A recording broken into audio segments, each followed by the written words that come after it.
Hello there and welcome to Life Beyond Seen, where curiosity gets cozy, science takes off its shoes at the door, and the strangest corners of nature are allowed to wander in quietly and sit by the fire. Tonight, we are going very far back. Not hundreds of years, not thousands of years, not even a few million years, which already feels like quite a long time if you have ever waited for a slow kettle or an online parcel that promised to arrive yesterday. No, tonight we're going back more than 500 million years to a time when the oceans were full of creatures that looked as though life itself was still testing out ideas. Some of those ideas were elegant, some were practical, some were clearly made before anyone had agreed on where legs ought to go. And then there was Hallucigenia. Even the name sounds like a warning. Hallucigenia. A tiny prehistoric animal so strange that when scientists first tried to understand it, they put it upside down.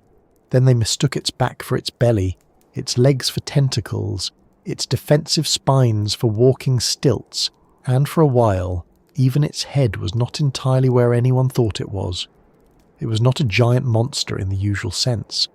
It did not tower over forests or roar across ancient plains. It was not a dinosaur, not a sea dragon, not some huge predator with teeth the size of kitchen knives. Hallucigenia was small, soft-bodied, and probably no longer than a paperclip, which is a lovely reminder that in science, a monster does not always need to be large. Sometimes, it only needs to be confusing enough to make very clever people stare at a rock for decades and say, well, that cannot be right. Tonight's story is about that little animal, a creature from the Cambrian seas with a worm-like body, pairs of thin legs, long spines sticking from its back, tiny claws at the ends of its limbs, and, as later studies revealed, a head with simple eyes and a mouth that was far more complicated than anyone expected. It looked so unusual that its first modern reconstruction seemed less like a fossil animal and more like something from a dream after too much cheese before bed. Not a nightmare exactly, more of a confused nap, the sort of nap where your umbrella has feet and your slippers are judging you. Before we step into that ancient sea, I would love to know where you are listening from tonight. Are you somewhere quiet with the lights low and the day finally slowing down? Are you tucked under a blanket, half awake, letting your thoughts settle? Or are you perhaps listening from a place where the morning has already arrived, which feels very fitting for a creature that waited 500 million years for someone to find its face? Wherever you are, and whatever time it is in your little corner of the world, I am glad you are here. And if this strange, sleepy walk through prehistoric life gives you a bit of calm, or makes your evening feel a little softer, I would be ever so grateful if you gave the video a like and subscribed. It helps this quiet little corner of science reach other curious minds who may also enjoy drifting off while hearing about ancient worms with spines, claws, and serious orientation issues. No pressure, of course. Hallucigenia waited more than 500 million years to be properly understood, so we can be patient about these things. Now, settle in. Let the noise of the day move a little farther away. Let your shoulders drop. Let your mind wander backward, past the age of humans, past the age of mammals, past the age of dinosaurs, past forests, flowers, birds, insects, reptiles, and bones. Back before footsteps crossed dry land. Back before there were trees to cast shade or birds to sing at dawn. Back to a planet that would have looked both familiar and completely wrong. The Earth was still Earth. The sea was still sea. The sun still rose and set. But the living world was still working out what it wanted to be. The time we are entering is the Cambrian period, one of the most important stretches in the history of life. During this period, many major animal groups began appearing in the fossil record. Bodies became more complex. Animals started swimming, crawling, burrowing, grabbing, biting, hiding, and defending themselves in new ways. It was not exactly peaceful. Once life discovered armour, claws, eyes, and mouths that could do more than politely absorb nutrients, the oceans became a busier place. You could think of it as nature's workshop, with every drawer open. There were early arthropods with jointed bodies, Strange soft creatures with frills and plates, worms with bristles, animals shaped like leaves, animals shaped like vacuum cleaner attachments, and several designs that make you wonder whether evolution was having a very experimental afternoon. In the middle of all this lived Hallucigenia. It did not swim through blue, modern-looking seas with coral reefs and friendly cartoon fish. The world it knew was different. The seafloor was home to mats of microbes, soft sediment, and communities of animals unlike anything alive today. Many creatures had no hard skeleton, which means fossilizing them was difficult. Softer bodies usually vanish. They decay, collapse, and disappear before stone can preserve them. This is why places like the Burgess Shale in Canada are so important. They captured soft-bodied animals in extraordinary detail, giving scientists a rare look at life that would normally leave almost no trace behind. Without such fossil sites, Hallucigenia might have vanished completely from history, and honestly, it seems exactly like the sort of creature that would do that. Turn up briefly, confuse everyone, and slip away without leaving a clear forwarding address. The Burgess Shale is one of the great fossil windows into the Cambrian world. It preserves animals from more than 500 million years ago in fine detail, including soft tissues that are usually lost. Many of its fossils look odd at first glance, because they come from a time before familiar animal forms had fully settled into the shapes we know now. Hallucigenia sparsa is one of those fossils. Rare, small, and wonderfully troublesome. The species name, sparsa, means sparse or scattered, which suits it rather well. It was not found in great piles like shells on a beach. It appeared as a small, delicate mystery pressed into ancient stone. Imagine for a moment being the person asked to describe it. You're looking at a thin fossil imprint. It is not a complete animal sitting neatly in front of you. It is flattened. It is ancient. It is preserved in rock after hundreds of millions of years of pressure and chemical change. You see a narrow body. You see long, stiff spines. You see soft little appendages on the other side. One end seems rounded or bulbous. Another end seems less obvious. You try to decide which side is up. You try to decide which side is front. You try to decide which structures are legs, which are defensive parts, which are feeding parts, and which might just be the result of decay, and the animal gives you absolutely no help at all. This is one of the reasons Hallucigenia became famous, not because it was huge, not because it was terrifying, but because it seemed to break the usual rules of interpretation. Fossils are already difficult enough when the creature is familiar. A fossil crab, for example, at least has the decency to look somewhat crab-like. You can usually find the claws, you can usually find the legs.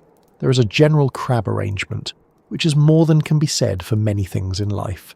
But Hallucigenia did not offer that comfort. It looked like a walking question mark that had been stepped on by geology. When Simon Conway Morris redescribed the animal in the 1970s, he gave it the name Hallucigenia because its appearance seemed almost hallucinatory. At the time, the reconstruction showed it walking on stiff spines, with a row of flexible tentacle-like structures along its back. It looked like a tiny creature moving across the seafloor on little stilts, carrying soft waving arms above it. There was a rounded blob at one end, interpreted as the head. It was bizarre, but there was a certain logic to it. If you have never seen the animal alive, and all you have is a flattened fossil, you make the best possible interpretation from the evidence available. Science is not magic.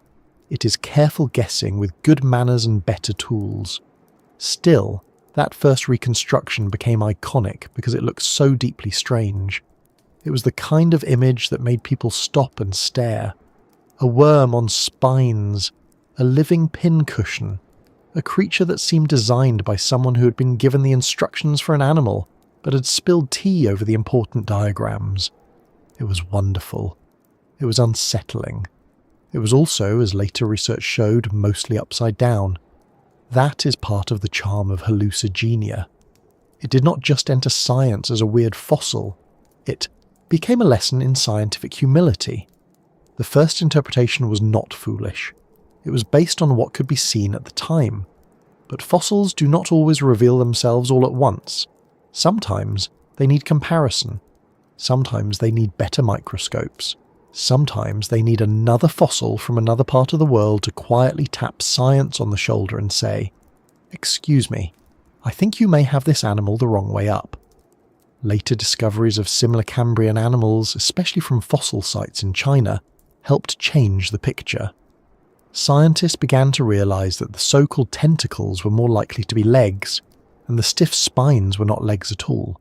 They were defensive structures along the animal's back. So Hallucigenia was flipped over, the spines went up, the soft appendages went down.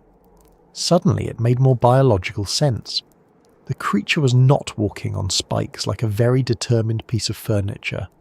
It was crawling on paired limbs, with its spines protecting it from whatever unpleasant thing in the Cambrian Ocean might have fancied a small soft snack. And there were plenty of unpleasant things around. The Cambrian seas were not the quiet, empty waters people once imagined. They were full of animals trying new ways to survive. Some had claws, some had armour, some had eyes, some had mouths built for grabbing, scraping, piercing or swallowing. Predation was becoming a major force. If you were small and soft, it helped to have some sort of defence. Hallucigenia's long spines may have made it harder to eat, or at least made it a less convenient meal. A predator might have looked at it and decided there were easier dinners available. In that sense, Hallucigenia may not have been a monster to the animals around it. It may have been more like the prickly bit at the bottom of the snack bowl that everyone politely avoids. Once scientists flipped it over, though, another problem remained. Which end was the head? For a long time, even that was unclear. One end had a darker blob that had once been taken as the head. But later studies showed that this was likely not a head at all. It may have been material squeezed out during decay and fossilization, which is not quite as dignified, but paleontology is often like that. You begin with a possible face and end with ancient gut contents. Science does not always wear polished shoes. The real head turned out to be at the other end. In 2015, researchers used detailed imaging to study specimens of Hallucigenia and found features that had been missed before. There was an elongated head, a pair of simple eyes, and mouth parts that included a ring of tiny hard elements, along with tooth-like structures in the throat. For an animal that had already spent decades confusing everyone, this was a final little flourish.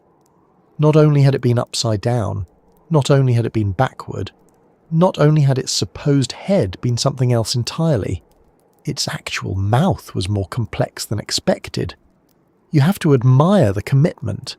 There is something almost funny about a creature so small causing so much trouble. Hallucigenia was not trying to be mysterious, of course. It was simply living its life in a Cambrian sea, crawling along, perhaps feeding on soft organic material, perhaps using its little limbs to grip the surface beneath it, perhaps being avoided by predators who did not want a mouthful of spines. It had no idea that one day mammals would appear, invent universities, build museums, stare at its flattened remains, argue about its body plan, flip it over, turn it around, and then finally peer into its face with modern equipment. If Hallucigenia could know, it might feel rather pleased with itself, or it might just continue crawling, which is probably the more Cambrian response. But the story matters because Hallucigenia is more than a strange fossil. It sits near important questions about animal evolution. It belongs among the Lobopodians, a broad collection of worm-like animals with soft limbs. These creatures help scientists understand the early relatives of groups that include velvet worms, arthropods, and other molting animals.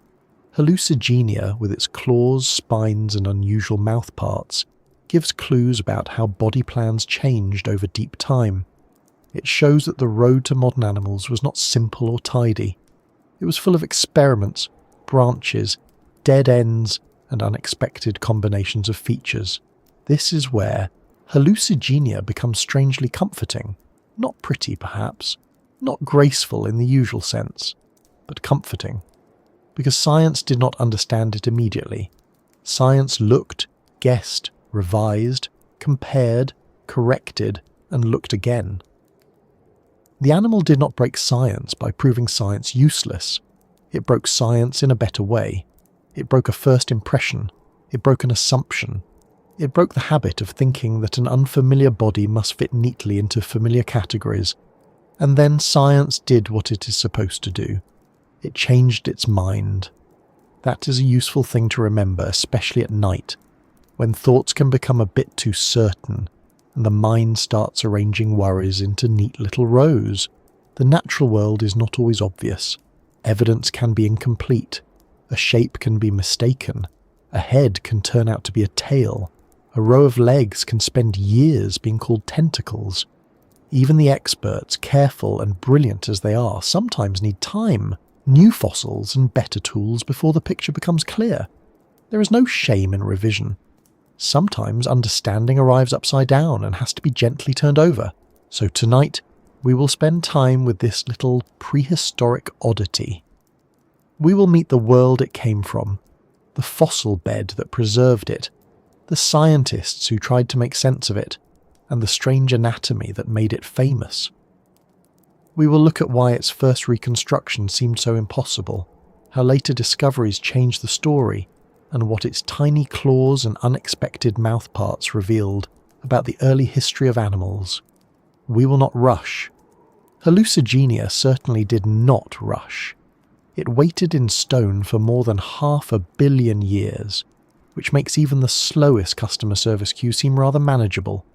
Picture it now, not as a monster roaring in the dark, but as a small creature on the ancient seafloor, its body narrow and soft, its legs ending in little claws, its back lined with long spines, its simple eyes facing a world without fish as we know them, without crabs, without whales, without seaweed forests waving in sunlight. Around it, other Cambrian animals move through the water and across the mud. Some are predators, some are grazers. Some are so strange that naming them must have felt like trying to describe kitchen utensils from another planet. Hallucigenia crawls among them, ordinary in its own time, extraordinary in ours. A small animal, a great confusion, a fossil that reminded scientists that the past does not always introduce itself clearly. And to understand why this tiny creature caused such a large scientific headache, we need to begin not with its spines, or its legs, or even its misplaced face, but with the first people who found these strange shapes in stone and tried to work out what kind of world they had uncovered. And to understand why this tiny creature caused such a large scientific headache, we need to begin not with its spines, or its legs, or even its misplaced face, but with the first people who found these strange shapes in stone and tried to work out what kind of world they had uncovered. Imagine a slab of dark rock sitting under careful light.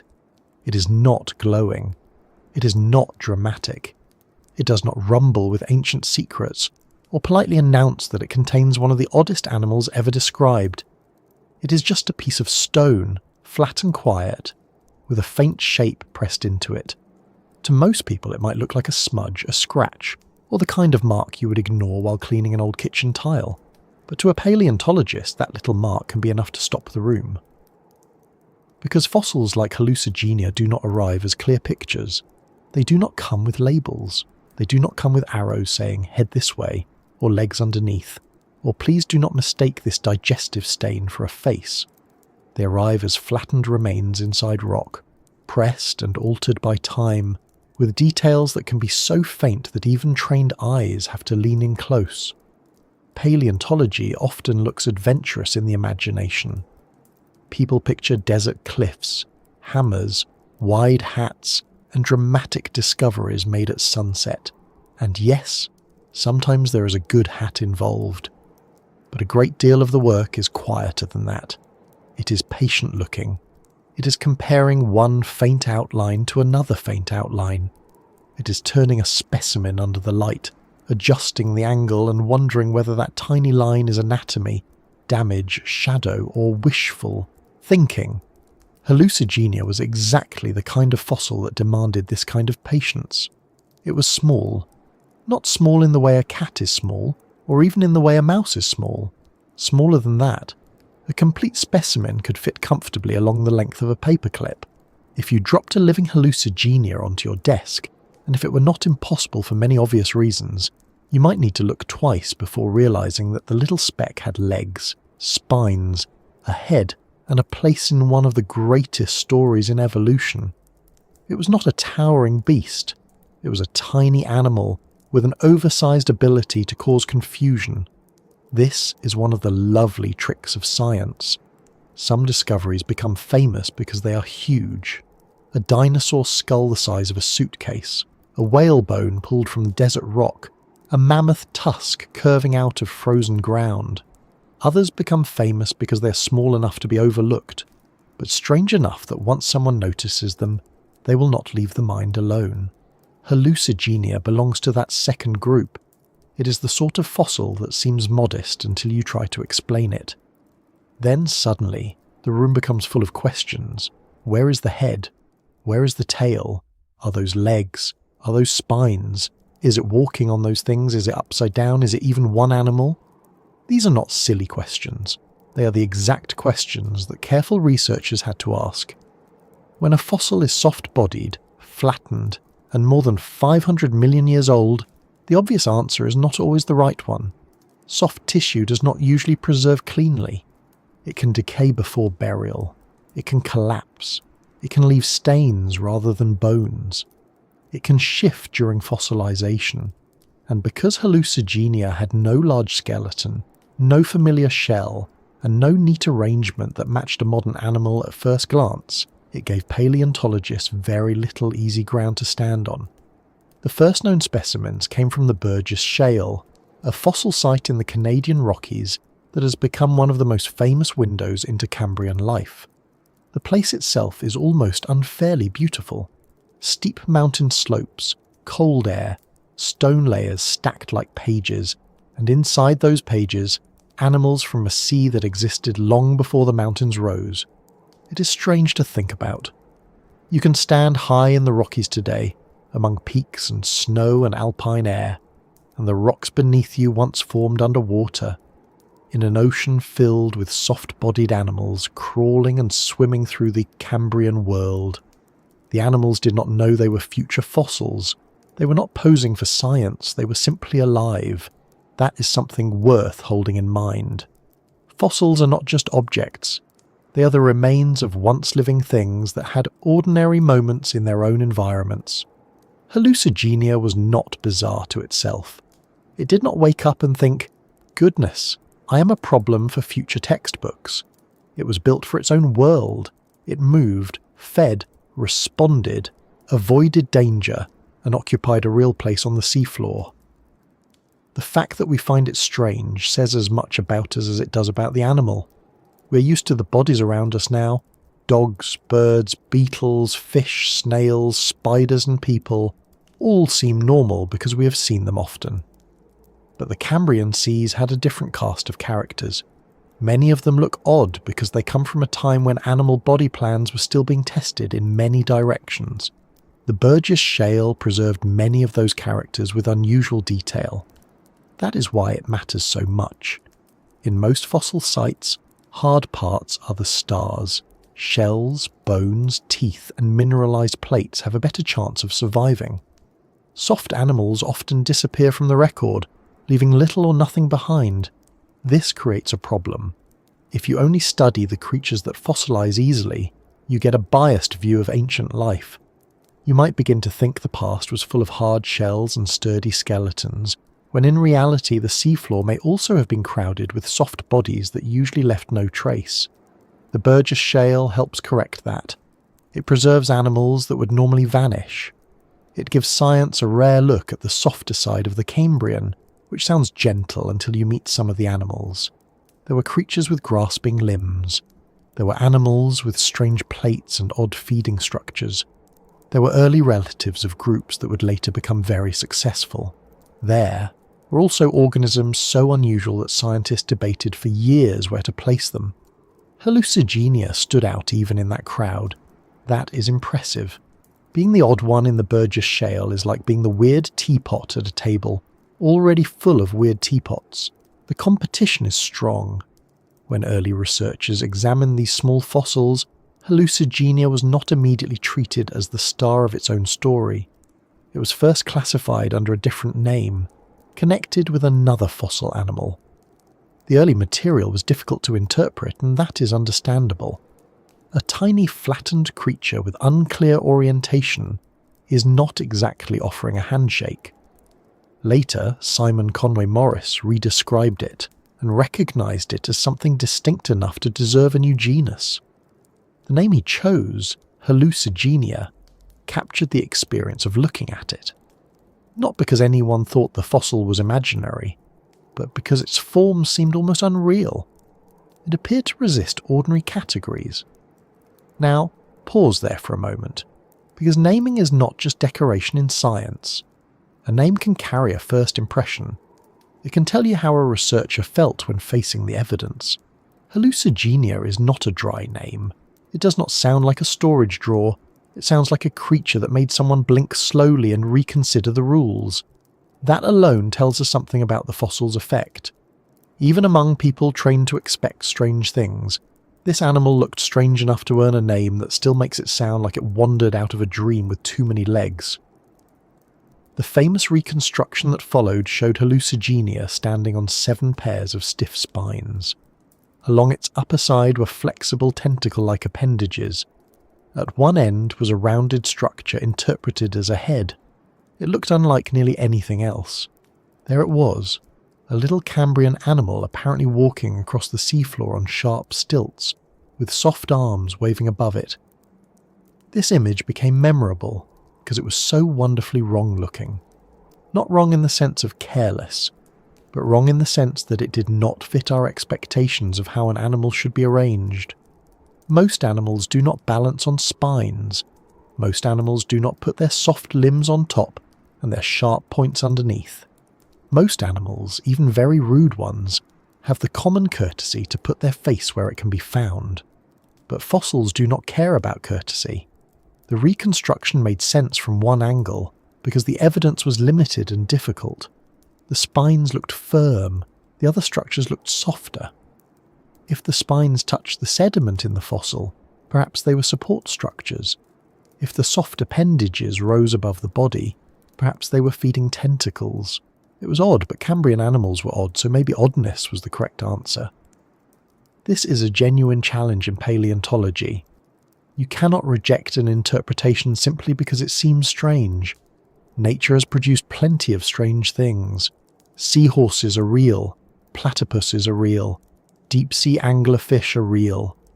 The living world has never been shy about unusual design choices. So when a Cambrian fossil appears to be walking on spikes, the answer is not automatically impossible. Sometimes the first response has to be, well, let us look more carefully.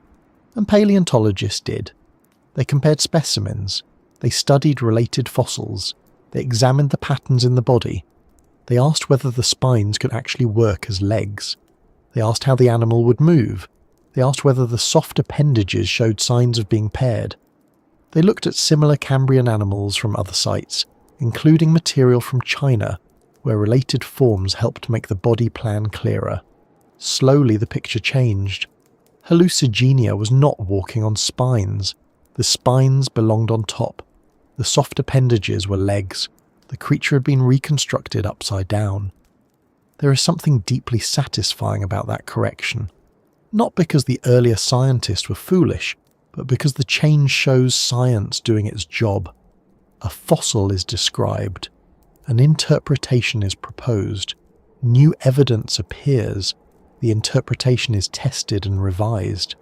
The animal is flipped over, and suddenly the body makes more sense. It is not a failure, it is a repair. It is a reminder that knowledge is often built through corrections, not sudden perfect answers. Still, you can imagine the moment of realization. Somewhere at a desk or microscope, a researcher looks again and thinks, hang on. That little phrase may be one of the most important tools in science. Hang on. What if the spines are defensive? Hang on. What if the tentacles are legs? Hang on. What if the head is not the head? Science does not always move with loud declarations. Sometimes it advances through a small doubt that refuses to go away. The fossil itself made this doubt necessary. A hallucigenia specimen does not look like a clear diagram. It can appear as a narrow dark body with thin pointed structures extending from one side and softer lobes from another. Depending on preservation, some details may be hidden, others may be distorted. A small bulge might seem important, a stain might look like a body part, a missing section might create a false end. And because these fossils are flattened, three-dimensional anatomy becomes a two-dimensional puzzle. Imagine trying to understand a soft toy after it has been pressed under a stack of books for 500 million years. Now imagine the soft toy is an animal no human has ever seen alive. Now imagine the animal may have body parts, unlike anything familiar. That is the level of inconvenience we are dealing with. This is why paleontologists squint. Not just literally, although there is plenty of literal squinting under microscopes and lamps. They also squint mentally. They narrow the possibilities. They look for patterns. They resist easy answers. They compare. A row of structures on one side might become more meaningful if another specimen shows the same row more clearly. A tiny claw at the end of a limb might show that the structure touched the ground. A repeated arrangement along the body might reveal segmentation. The work is slow because the fossil is not giving up its information in a polite queue. It is more like trying to hear a quiet voice through a wall. The small size of Hallucigenia made everything harder. A large fossil can be confusing too, of course, but at least there is more of it to examine. With Hallucigenia, the whole animal is tiny. Its limbs are tiny. Its claws are tinier. Its head details are smaller still. For many years, certain features were simply not visible with the tools and techniques available. Later imaging methods allowed researchers to see structures that earlier workers could not confidently identify. This is another important part of the story. Sometimes a scientific mystery remains mysterious not because people are thinking badly, but because the evidence is waiting for better instruments. That should make us more patient with the past. It is easy to look back and say, how did they get it upside down? But that question is not very fair unless we also ask, what could they actually see? A fossil does not look the same under every technology. Lighting, preparation, photography, microscopy and comparison all matter. More specimens matter. Better preserved specimens matter. Related fossils matter. Even a small improvement in detail can change the entire animal. In Hallucigenia's case, a row of legs seen more clearly could overturn the old orientation. A head seen more clearly could overturn the old front and back. A mouth seen more clearly could change how scientists understood its relationships. And all from an animal so small you could lose it under a biscuit crumb. That contrast is part of what makes Hallucigenia so memorable. It is tiny, but its implications are large. It forced people to think carefully about how early animals were put together. It challenged simple categories. It became part of wider debates about Cambrian life and whether some Burgess Shale animals represented bizarre dead-end experiments or early relatives of groups that still exist today.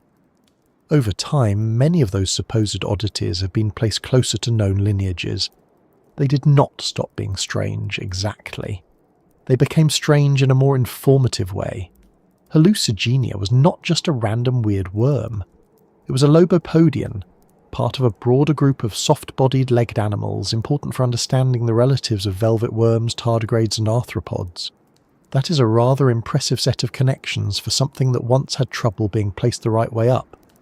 But before all those larger evolutionary questions could be answered, someone had to take the small fossils seriously. That is another quiet lesson here. Important discoveries do not always begin with something grand.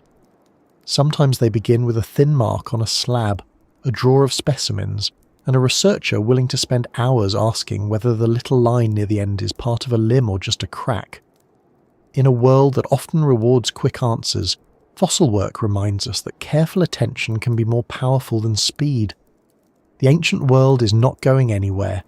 It has already waited a very long time. The least we can do is look properly. Think of the fossil drawers where Burgess Shale specimens have rested. Cabinets, labels, trays, thin slabs of rock. each holding a flattened piece of Cambrian life. To a visitor, they might look still and orderly. To a researcher, they are full of unfinished conversations. Every specimen is slightly different. One shows the spines better, one preserves the trunk more clearly, one has limbs at a helpful angle, one is damaged but still useful, one has a dark patch that might matter or might not. You study one, then another, building the animal from repeated clues. No single specimen has to carry the whole burden. The truth comes from the pattern across them. That is especially important with rare fossils. Hallucigenia is not one of the most common Burgess Shale animals. It appears only as a small fraction of the community. That rarity adds another layer of difficulty. If you had thousands of perfect specimens, perhaps the body would have been easier to reconstruct. But science often works with less. It works with partial remains, incomplete samples, and a fossil record full of gaps. It makes careful statements from imperfect evidence. This does not mean the conclusions are weak, it means they are built with caution. The fossil record is like a book with many pages missing, and paleontology is the art of reading what remains without pretending the missing pages are there. Hallucigenia's early confusion also shows how the Cambrian can play tricks on modern expectations. We tend to interpret animals through what we already know. If we see repeated appendages, we ask whether they are legs, gills, tentacles, or feeding structures because those are categories familiar from living animals. If we see a bulb at one end, we may suspect a head because many animals have a distinct head. But ancient animals may not present these features in ways we expect. Some parts may be hidden, some may be unlike modern equivalents, some may be preserved in misleading ways. A head-like blob may not be a head. A leg-like row may not be visible from both sides. A spine may look like a support until a better comparison shows it was armour. This is why Hallucigenia is often described as having been upside down and back to front in scientific interpretation. It sounds almost comic, and it is, gently. But it also points to something serious. Orientation is basic. Before you can understand how an animal lived, moved, fed, or evolved, you need to know which way it faced and which side touched the ground. If that is uncertain, everything else becomes uncertain too. A creature walking on spines would live very differently from a creature protected by spines. A creature with tentacles on its back would feed differently from a creature with legs underneath. A creature whose head is at one end has different behaviour from one whose head is at the other. With Hallucigenia, the smallest corrections changed the entire life picture. Once turned over, it became less impossible. Still unusual, certainly. A soft, narrow body. Several pairs of lobopod legs, long dorsal spines, tiny claws, a small head. Not ordinary, but no longer quite so unreasonable. It could crawl, it could grip, it could defend itself. It could exist as an animal rather than a fossil riddle with legs in the wrong place. That is the satisfying moment when a strange fossil becomes a living creature again, at least in the imagination. You stop seeing only the puzzle and start seeing the animal. Picture it moving slowly across the Cambrian seafloor. Not gracefully perhaps, but effectively enough. Its little limbs touch the surface beneath it. Its claws help it hold on. Its spines rise above its back, making it less appealing to predators. It is not trying to impress anyone. It is not trying to become famous in 500 million years.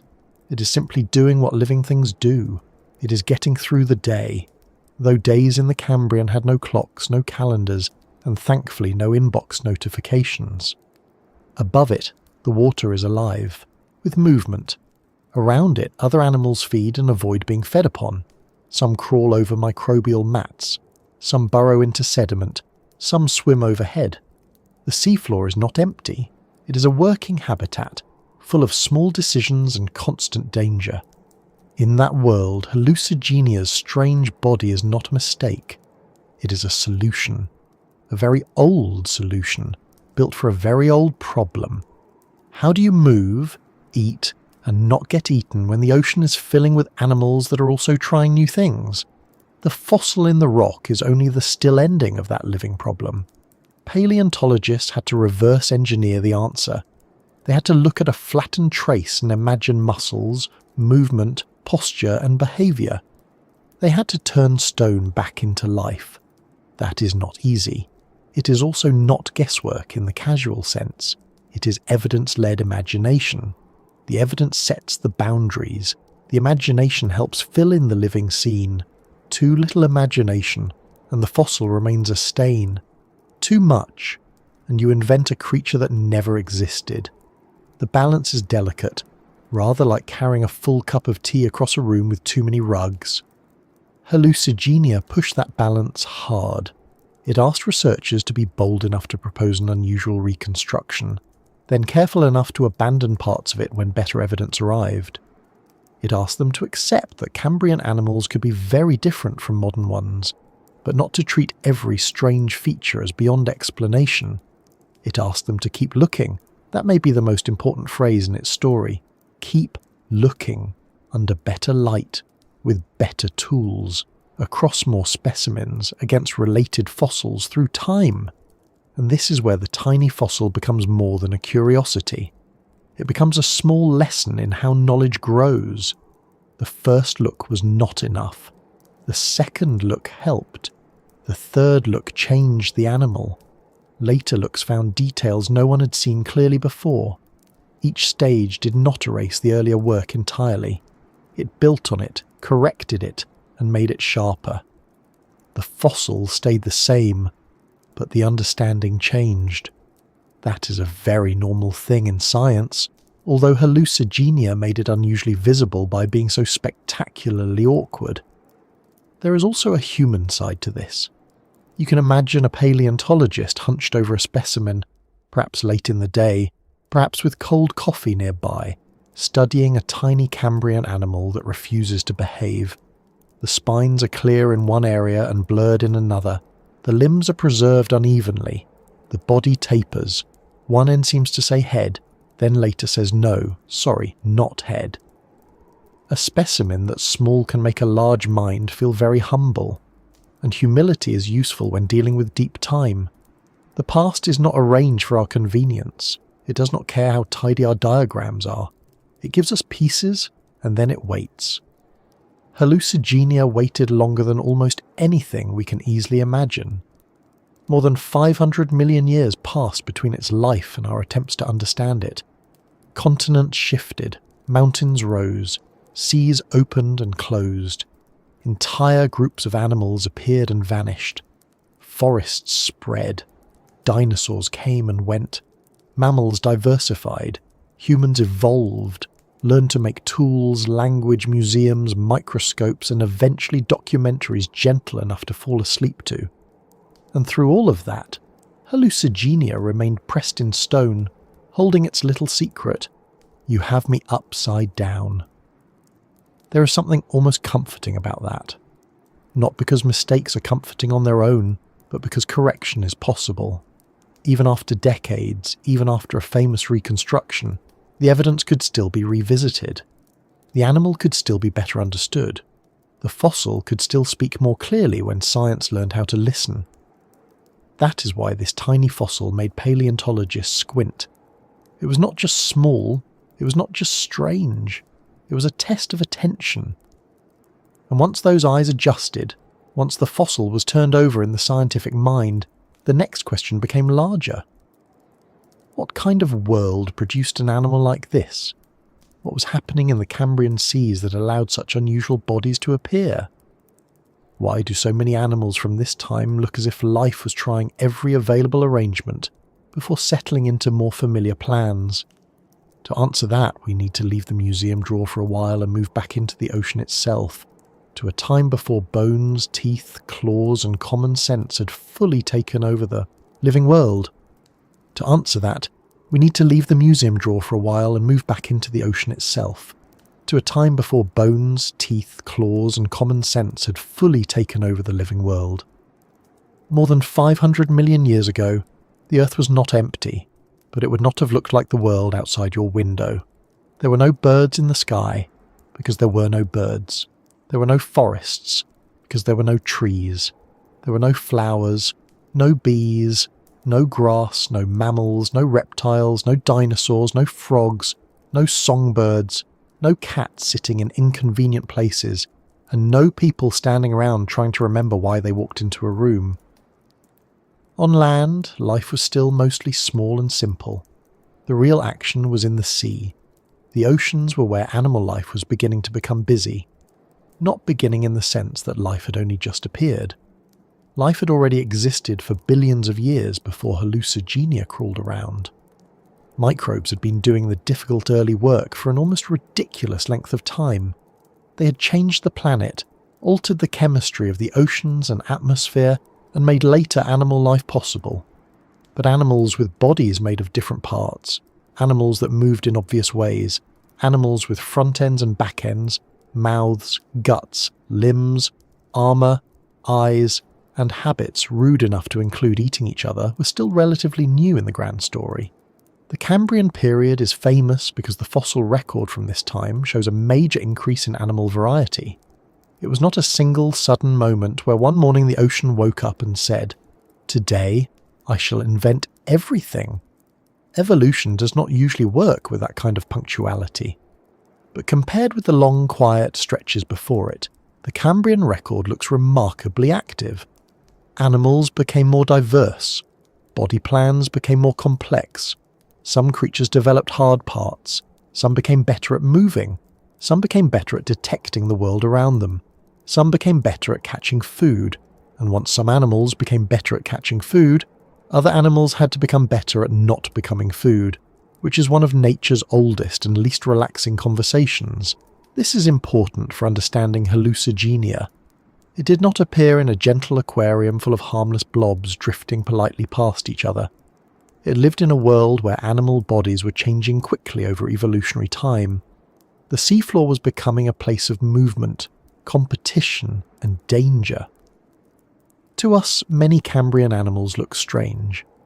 But to each other they were neighbours, threats, meals, obstacles, and perhaps occasionally something to bump into before continuing about the day. Imagine the seafloor not as a bare patch of sand but as a living surface. There would have been microbial mats covering areas of sediment. These mats were layers of bacteria and other microorganisms, forming sticky surfaces that helped stabilise the seabed. Small animals moved over them, grazed on them, burrowed through them, or disturbed them. The seafloor was not silent and still. It was being explored. Tiny bodies were touching it, scraping it, crawling across it, and leaving traces behind. In some places, the sediment would have been soft. In others, it may have been firmer because of microbial growth. For a little animal with soft legs and tiny claws, the surface beneath it mattered. Hallucigenia was one of those small animals moving through this environment. It was not the only odd creature there, and that is worth saying clearly. Hallucigenia looks bizarre to us partly because it is far removed from the animals we meet every day. But the Cambrian seas were full of unfamiliar forms. Some had bodies with flaps along the sides. Some had long grasping appendages. Some were covered in plates.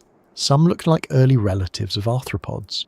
Some looked like worms wearing equipment they had not fully read the instructions for.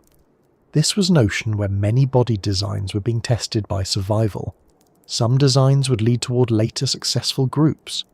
Others would vanish. Many would leave only a few marks in stone and a large amount of confusion. Before this time, many animals were soft-bodied and lacked the hard mineral structures that fossilise easily. The earlier Ediacaran world, which came before the Cambrian, had its own mysterious organisms, many of them flat, soft and difficult to compare with modern animals. Some Ediacaran creatures looked like quilted discs, fronds or mats. They were not simple in an unimportant way, but they were different from the more active, mobile and heavily interacting animals that became common later. Then, during the Cambrian, the seas began to fill with animals that behaved in ways we would recognise more easily. They moved toward things. They moved away from things. They fed using specific body parts. They defended themselves. They left trails. They made burrows. They started making life more complicated for everyone nearby. This is sometimes called an evolutionary arms race. That phrase sounds dramatic, perhaps too dramatic for creatures the size of a fingernail clipping, but it describes something real. If one animal evolves a better way to grab or bite, other animals face pressure to evolve protection, speed, hiding behaviour, spines, shells, or some other way of making lunch more difficult. Then predators respond with better tools of their own. It is not planned. No animal sits in a meeting and proposes claws by Tuesday. But over many generations, small advantages add up. A slightly harder covering helps one animal survive. A slightly better grasping limb helps another catch food. A slightly sharper spine discourages a hungry neighbour. Over time, ecosystems become more active and more complex. Hallucigenia's spines make much more sense in that setting. If you're a small, soft animal in an ocean where predators are becoming more capable, it helps to be inconvenient to swallow. A row of long, pointed spines along the back is not a bad start. It does not make you invincible. Very few things are invincible except perhaps the stubborn bit of dust that reappears on a shelf immediately after cleaning. But spines can make a predator hesitate. They can make the body harder to bite or handle. They can turn a soft animal into a less attractive meal. In the Cambrian, that may have been enough. The phrase, "before bones, teeth, claws and common sense" needs a little care, because by the Cambrian, some animals did have hard parts, some had grasping structures, some had mouth parts, and some were already showing a remarkable amount of biological ambition. But it was still before the familiar world of backbones, jaws, skeletons and modern-style predators had taken shape. There were no sharks cruising overhead, no bony fish flicking through reefs, no crabs with modern claws, no octopuses slipping into holes, no starfish moving across the seabed in the forms we know today. It was a world before the usual characters arrived. The pieces were there, or beginning to appear, but the cast had not settled. That is one reason Cambrian animals can look as if they belong to no sensible category. We're used to later animal groups. We recognise an insect body. We recognise a crab body. We recognise a fish body. Even when animals are strange, they often fit into familiar broad shapes. A lobster is unusual, but it is lobster unusual. A jellyfish is odd, but it is jellyfish odd. Hallucigenia is difficult because it belongs to a time before many of those familiar shapes became common. It is not trying to be a modern animal. It is part of an earlier set of experiments in how an animal body could work. In that world, being soft did not mean being simple. Hallucigenia had a narrow trunk. It had paired legs. It had claws at the ends of those legs. It had spines above. It had a head with eyes and mouth parts. Small, yes. Delicate, yes, but not featureless. The more scientists studied it, the less it looked like a random oddity, and the more it looked like an animal with a workable design. That design was just old, unfamiliar, and flattened in a way that made it deeply unhelpful. The animals around Hallucigenia would have included organisms that are now famous from Burgess shale studies. There were trilobites, which are among the better-known Cambrian animals, with hard exoskeletons and segmented bodies. There were sponges and worm-like forms. There were arthropod-like animals with jointed limbs or hard outer parts. There were also predators such as Anomalocaris and its relatives, large for the time, with grasping appendages and a round mouth made of plates. Compared with Hallucigenia, Anomalocaris was a giant. It was not a giant by whale standards, of course. A whale would have made the entire Cambrian Ocean file a formal complaint. But in its own time, Anomalocaris was one of the larger and more intimidating animals around. Now picture being Hallucigenia in that world. You are small. You are soft. You are moving close to the seafloor. Above you or near you are animals that can swim, grab, or scrape. Around you are other creatures trying to feed. You do not have speed like a fish, because fish as we know them have not yet arrived.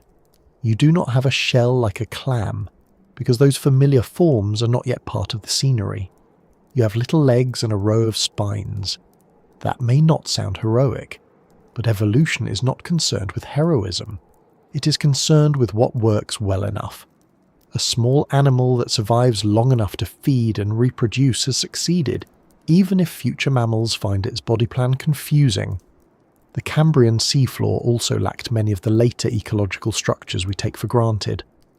There were no coral reefs in the modern sense, though there were reef-like structures made by earlier organisms and sponges. There were no kelp forests. There were no seagrass beds. Much of the landscape of the ocean floor would have been built from microbial mats, sponges, sediment, and the bodies of animals themselves. This gave the environment a different texture. Crawling animals did not move across the same kind of seafloor that a modern crab might cross. The rules of movement, feeding, and protection were different. That matters because form and environment belong together. An animal's body is not an isolated object, like a tool left on a table. It is shaped by the conditions around it. Hallucigenia's legs, for example, were soft lobopods rather than hard-jointed limbs. They may have helped it walk slowly over surfaces or cling to material beneath it. The claws at the tips may have given grip. Its spines may have protected the body. Its small eyes may have detected light or simple shapes. Its mouth parts may have helped process food. Each feature becomes more understandable when placed back into the working seafloor world. The trouble is that fossils remove animals from that working world. They freeze a damaged, flattened, partial record and ask scientists to rebuild everything else. The Cambrian adds another difficulty because many animals from that time do not have exact modern matches. When a fossil looks like a crab, a modern crab can help you interpret it. When a fossil looks like Hallucigenia, modern comparisons are more indirect. Velvet worms, tardigrades, arthropods, and other molting animals can provide clues, but Hallucigenia is not simply one of those animals. It is close to important evolutionary questions, not a neat copy of something still crawling in a forest today. This makes the Cambrian both exciting and slightly rude. It gives scientists evidence, then refuses to make that evidence easy. It says, here are animals with features you recognize but combined in ways you did not expect. Here is a soft worm-like body with spines. Here are claws without a modern insect leg. Here is a mouth that may tell you something about ancient relatives. Here is a fossil that looks upside down until you find enough reasons to turn it over. It is like being handed a box of puzzle pieces from several puzzles, only to learn that some of them are from animals that no longer exist and the picture on the box was lost in a flood. Still, the Cambrian is not chaos. It may look chaotic because we are distant from it, but the animals living there were part of real ecosystems. Energy flowed through those ecosystems. Microbes produced organic matter.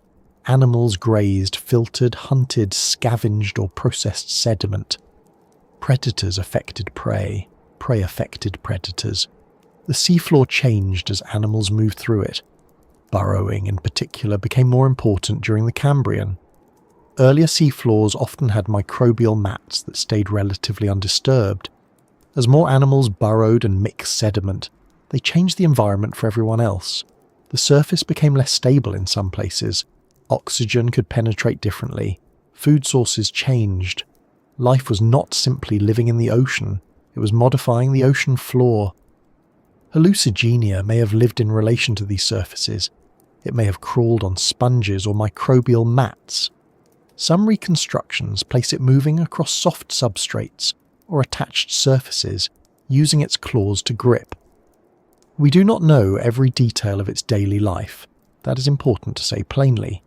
Fossils can tell us a great deal, but they do not give us a full documentary with subtitles. We infer from anatomy, preservation, and comparison. A claw suggests grip. A spine suggests defense. A mouth suggests feeding. But exactly what it ate, how quickly it moved, how it behaved moment by moment, and how often it had a bad day are beyond direct observation.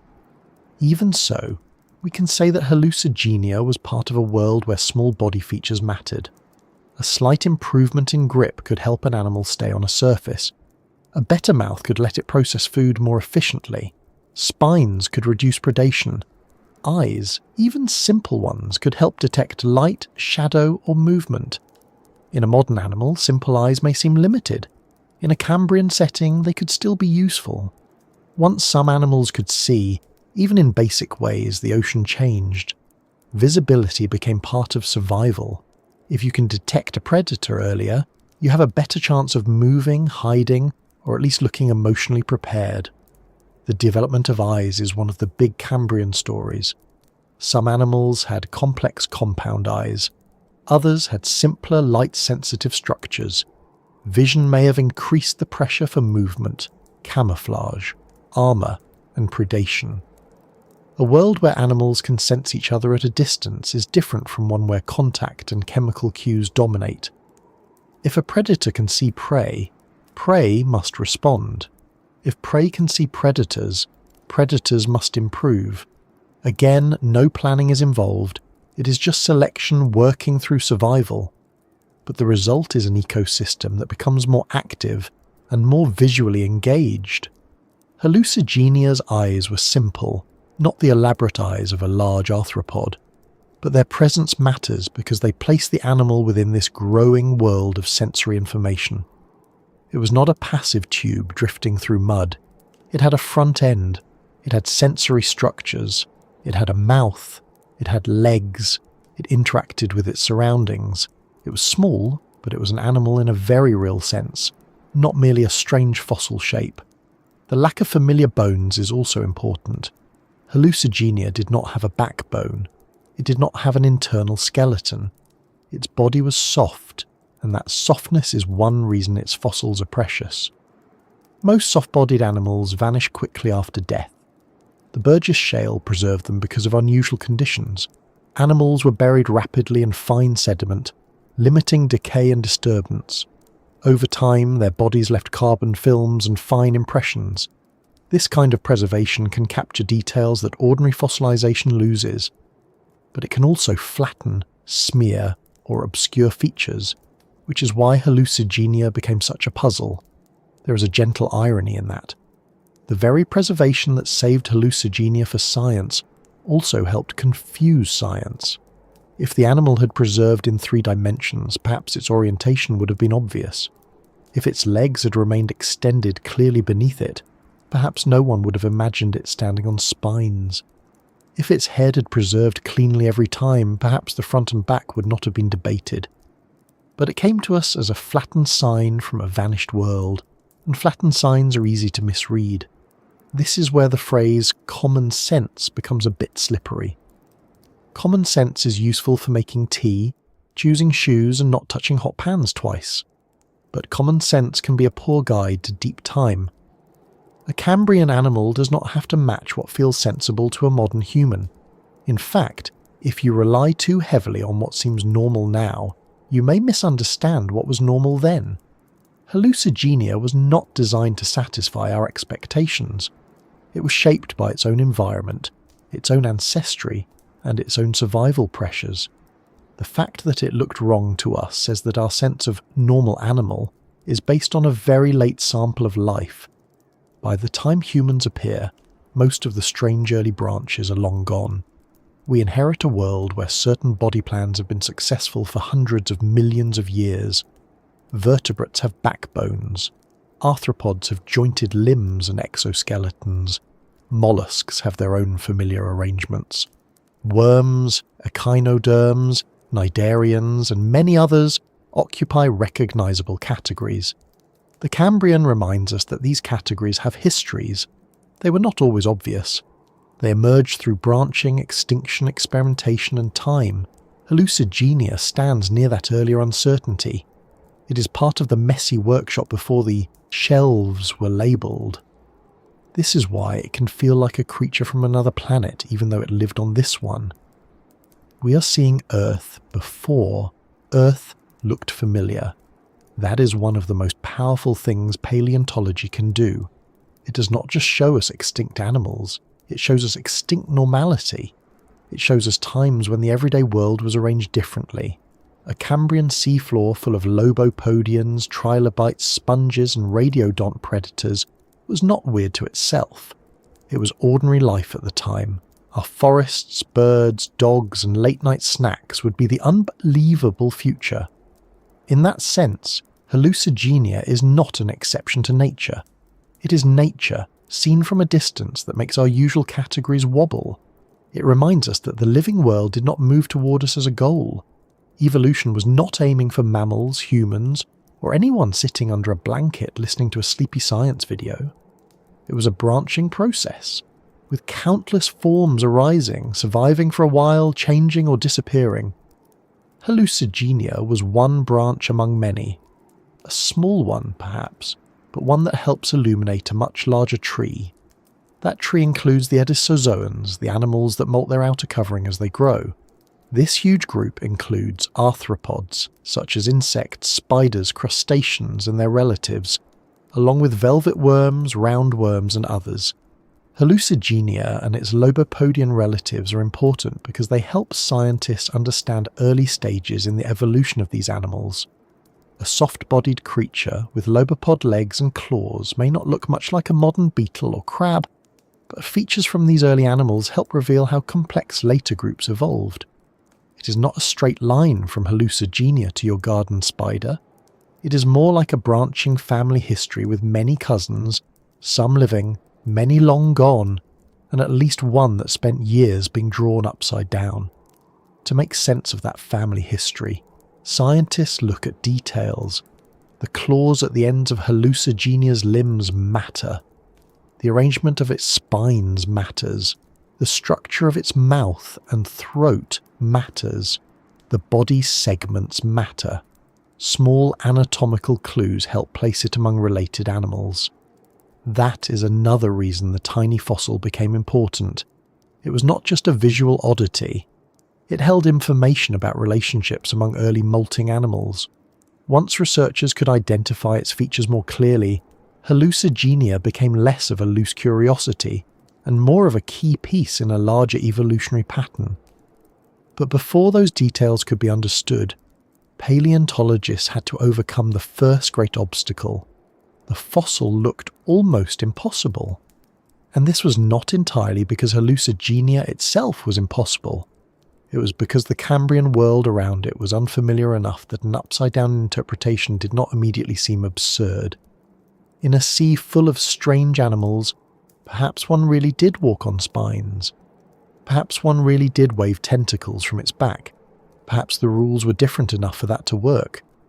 That openness was useful, but it also allowed the wrong orientation to survive for a time. There is a lesson here about imagination and restraint. Studying the Cambrian requires imagination because the animals are unfamiliar, but it also requires restraint because not every strange interpretation is equally likely. The best explanation must fit the anatomy, the physics of movement, the comparisons with related animals, and the pattern across specimens. Hallucigenia's original reconstruction was imaginative and based on available evidence. Later work showed that another arrangement fit better. The animal became more reasonable when placed with its spines upward and legs downward. The Cambrian remained strange, but not quite that strange. A world before familiar bones, teeth, claws, and common sense was not a world without rules. Animals still had to move through water and sediment. They still had to feed. They still had to avoid damage. Their bodies still had to obey physics. A creature walking on long, stiff spines would face practical problems. How would it balance? How would it coordinate movement? How would the soft appendages above help it feed? Once related fossils showed soft legs with claws and dorsal spines. The revised interpretation became more convincing. Hallucigenia was odd, but it was not nonsense. That distinction matters. The past can be strange without being random. Hallucigenia can look bizarre while still being a functional animal. The Cambrian can feel alien while still being Earth's ocean. Science can be surprised without giving up on explanation. This is the comfortable middle place where curiosity works best. Not assuming everything is obvious, and not assuming everything is unknowable. Just looking carefully, again and again, until the animal begins to make sense on its own terms. So when we imagine Hallucigenia's world, we should not picture a cartoon parade of mistakes. We should picture a real ecosystem at an early stage in animal history.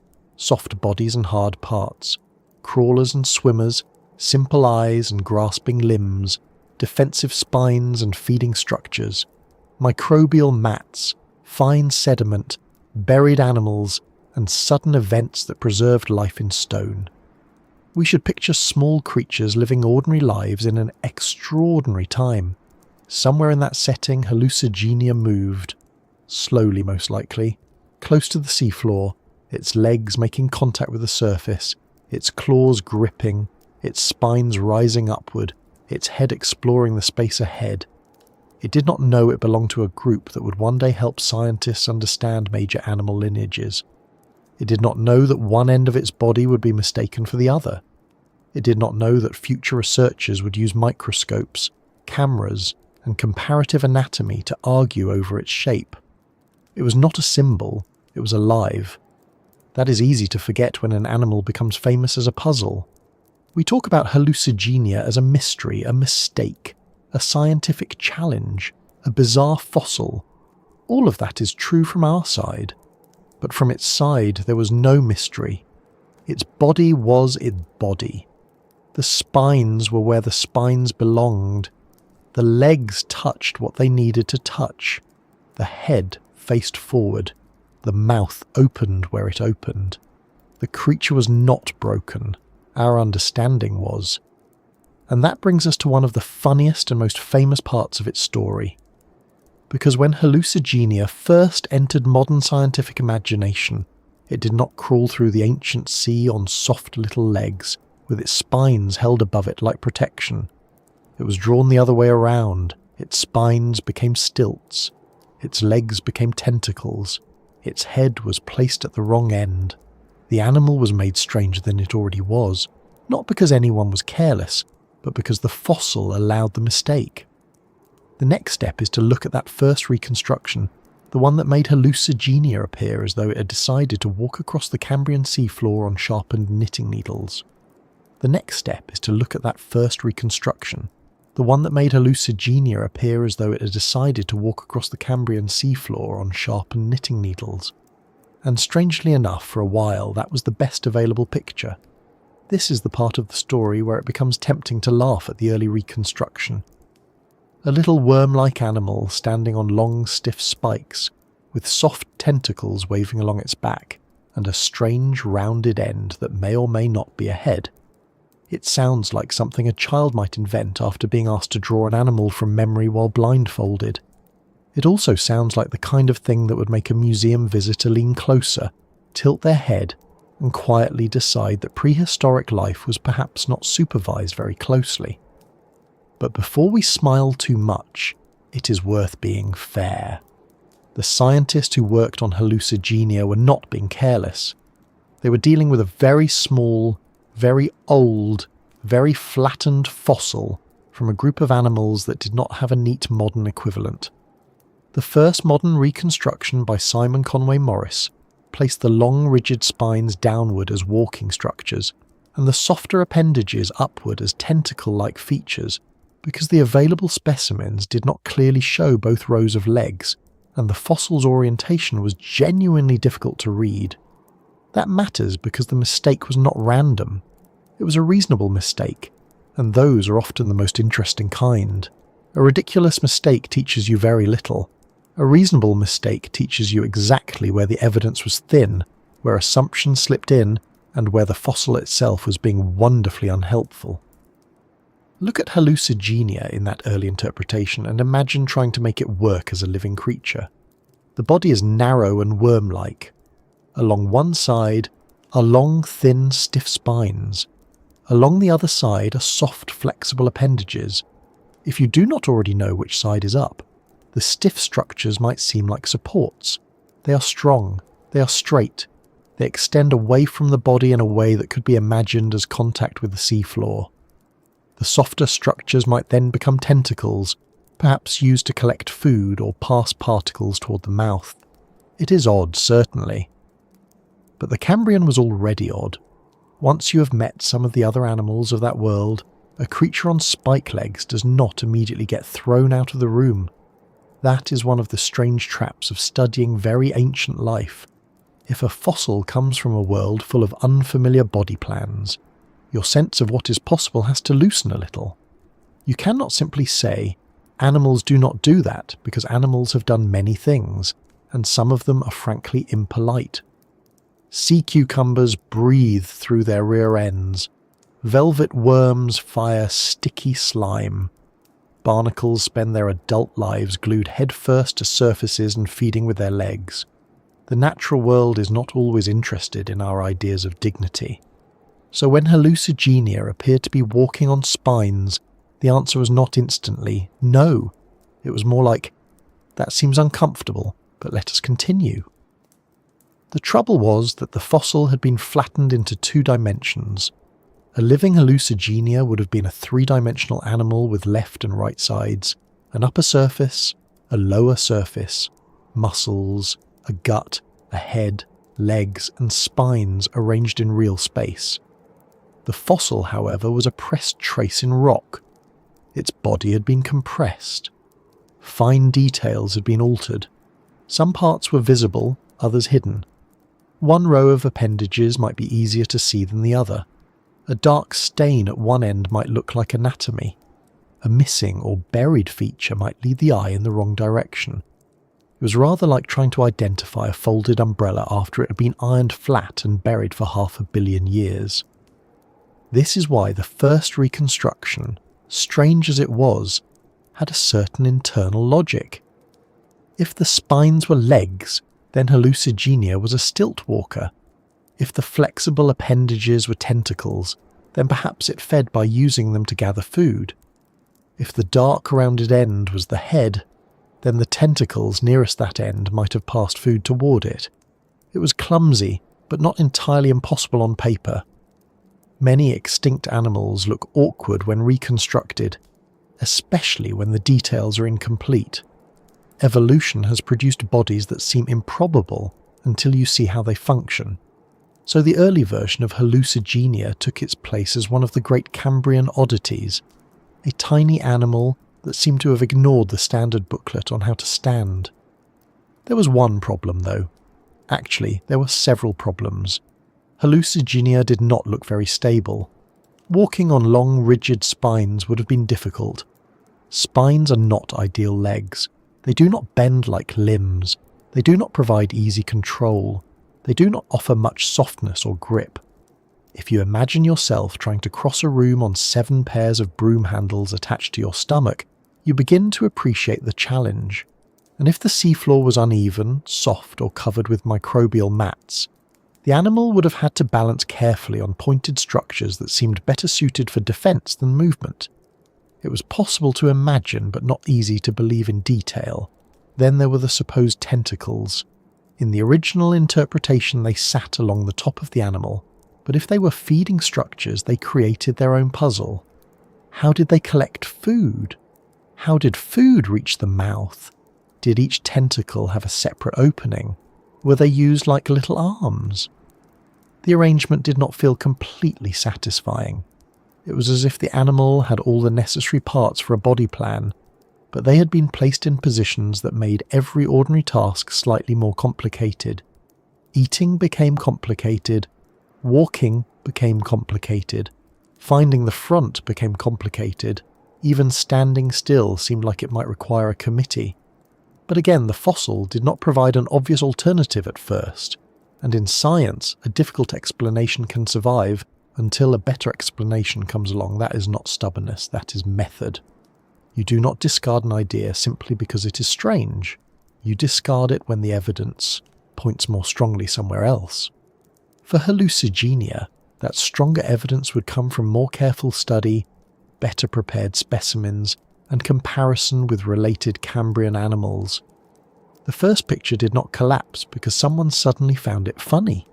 It changed because the anatomy began to make better sense in another orientation. Still, before that happened, the upside-down Hallucigenia became famous.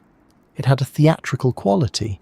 A tiny creature on spikes, drifting through books and museum illustrations as a symbol of Cambrian weirdness. It represented the idea that early animal life was wildly experimental. perhaps full of body plans so unusual that many had no living descendants. That broader idea became popular partly because of the Burgess Shale's remarkable fossils. Here were animals that looked unlike anything familiar. Here was an ancient sea full of forms that seemed almost alien. Hallucigenia was one of the best mascots for that feeling, because it looked as though it had been assembled during a power cut. But even mascots need checking. One of the turning points came when scientists studied similar lobopodian animals from other Cambrian deposits, including fossils from China. These related animals helped show that the soft appendages of Hallucigenia were more likely to be walking legs, called lobopods, while the long spines were protective structures along the back. Later work showed that the so-called tentacles were paired walking limbs, and that the spines belonged dorsally, meaning on the upper side of the animal. That may sound simple when stated plainly. Turn it over, spines up, legs down, there we are. But that simple correction changed almost everything. Suddenly Hallucigenia did not need to balance on sharpened stilts. It could crawl on soft paired limbs. It did not need to feed with tentacles waving from its back. Those structures became legs, some ending in claws, useful for gripping surfaces. Its spines no longer had to explain movement. They could explain defense.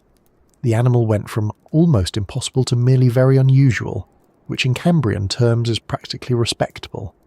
There is something quietly satisfying about the revised animal. The old version looked like a biological dare. The new version looks like a small crawling creature with armour. Still odd, of course. A narrow body, long spines, soft legs, little claws. But now the body has a practical arrangement. The vulnerable underside is close to the surface. The limbs touch the ground. The spines stand above where a predator would encounter them. The animal begins to feel less like a hallucination and more like a living thing. And that is one of the great pleasures of paleontology. A fossil can move, in our understanding, from impossible object to plausible animal. At first it is a shape, then it is a riddle. Then, slowly, with enough evidence, it becomes a body. You begin to imagine how it moved, what parts touched the sediment, where the head faced, how the spines might have discouraged predators, how the legs might have flexed. It does not become familiar exactly, but it becomes alive again in the mind. The mistake, then, was not just a mistake. It was a stage in translation. Fossils are messages from organisms that cannot speak. They arrive damaged, compressed, incomplete, and often written in a language made of mineral stains and outlines. Scientists have to translate those messages into anatomy. Sometimes the first translation is awkward. Sometimes it gets the direction wrong. Sometimes it mistakes punctuation for a body part, which is more or less what happened with Hallucigenia's supposed head. But translation improves with comparison.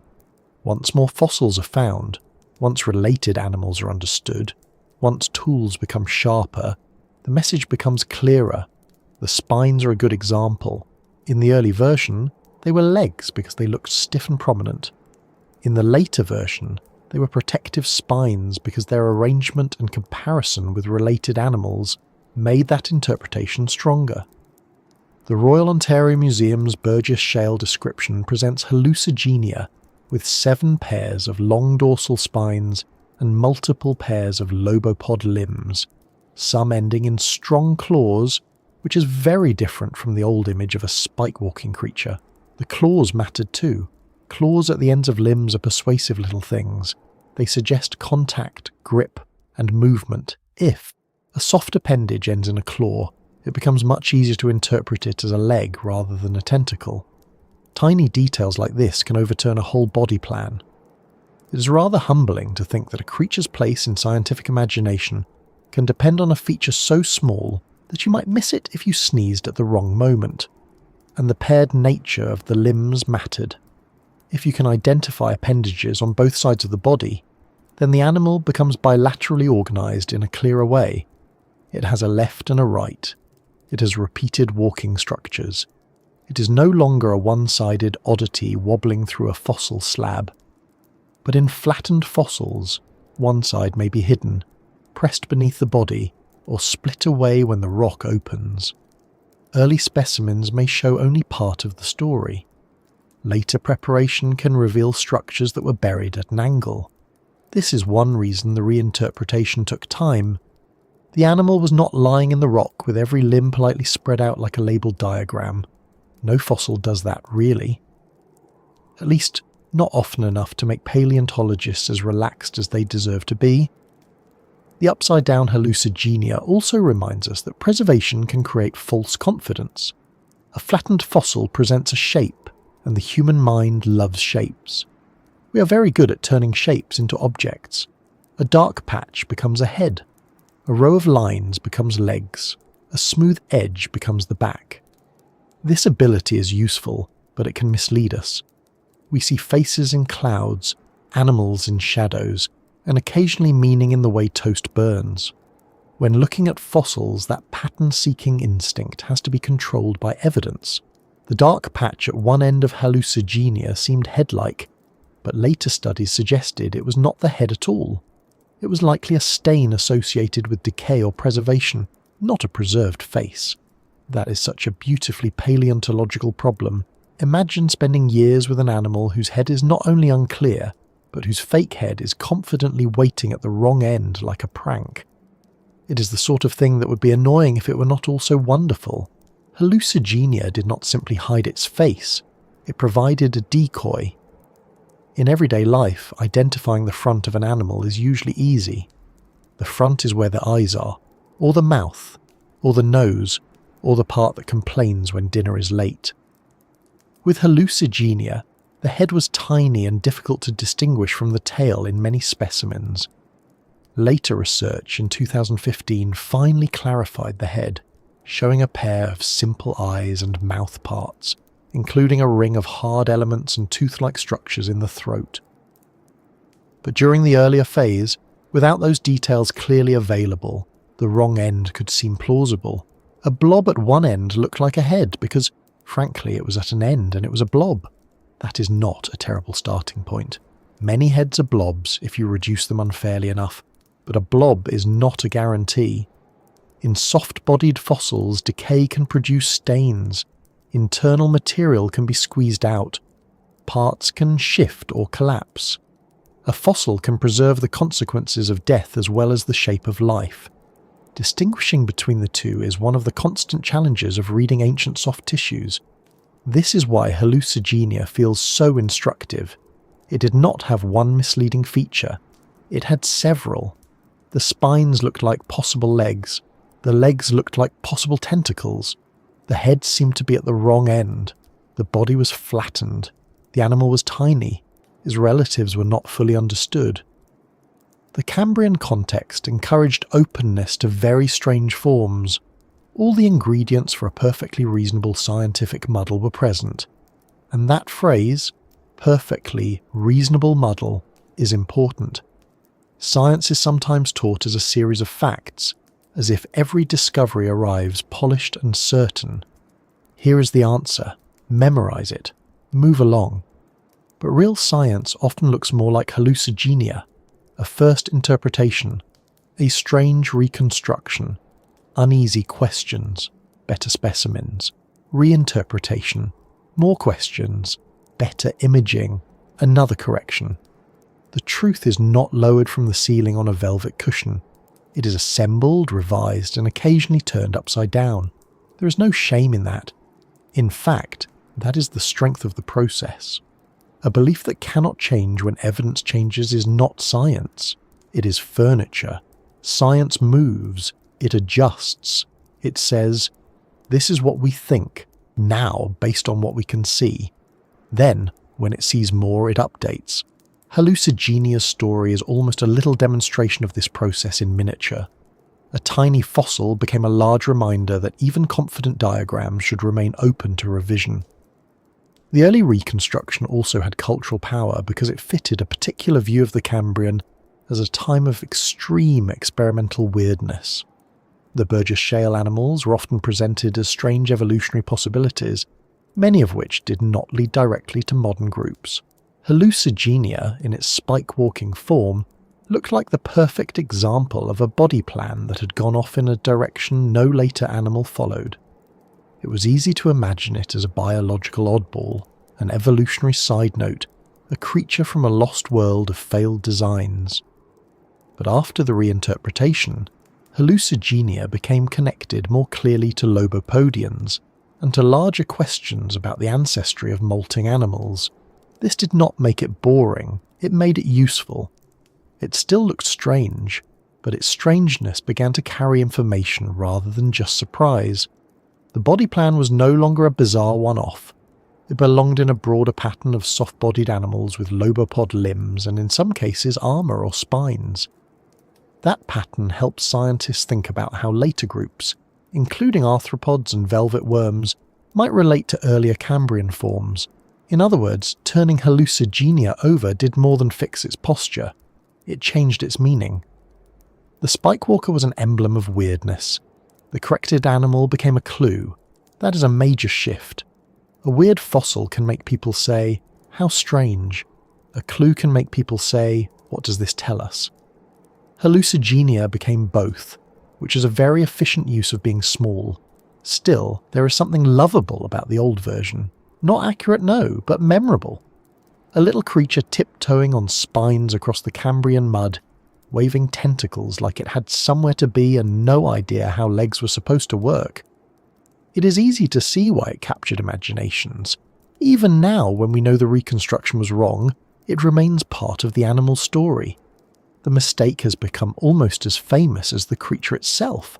That can happen in science. Some wrong ideas become historically useful because they show how thinking changed. They become stepping stones. No one wants to stop on them forever, but without them the path would be harder to see. The old Hallucigenia reminds us what the evidence once looked like. The corrected Hallucigenia reminds us what better evidence can do. Imagine an illustrator trying to draw the first version. The body held above the sediment on spines, the tentacles arranged along the upper surface, the head at the end with no obvious features. It must have been difficult to make the animal look functional. Now imagine drawing the revised version. The body closer to the ground, the soft legs beneath, the spines raised defensively, the head small but forward. Suddenly motion becomes easier to imagine. It crawls, it grips, it protects itself. It belongs to a living world. This is not just an artistic difference. Reconstructions shape how we think. A drawing is not merely decoration. It is an argument about anatomy. It says, this is how the parts fit together. When a reconstruction is wrong, it can guide imagination in the wrong direction. When it is improved, it opens better questions. How did the legs move? How flexible were they? What did the claws grip? How were the spines arranged in life?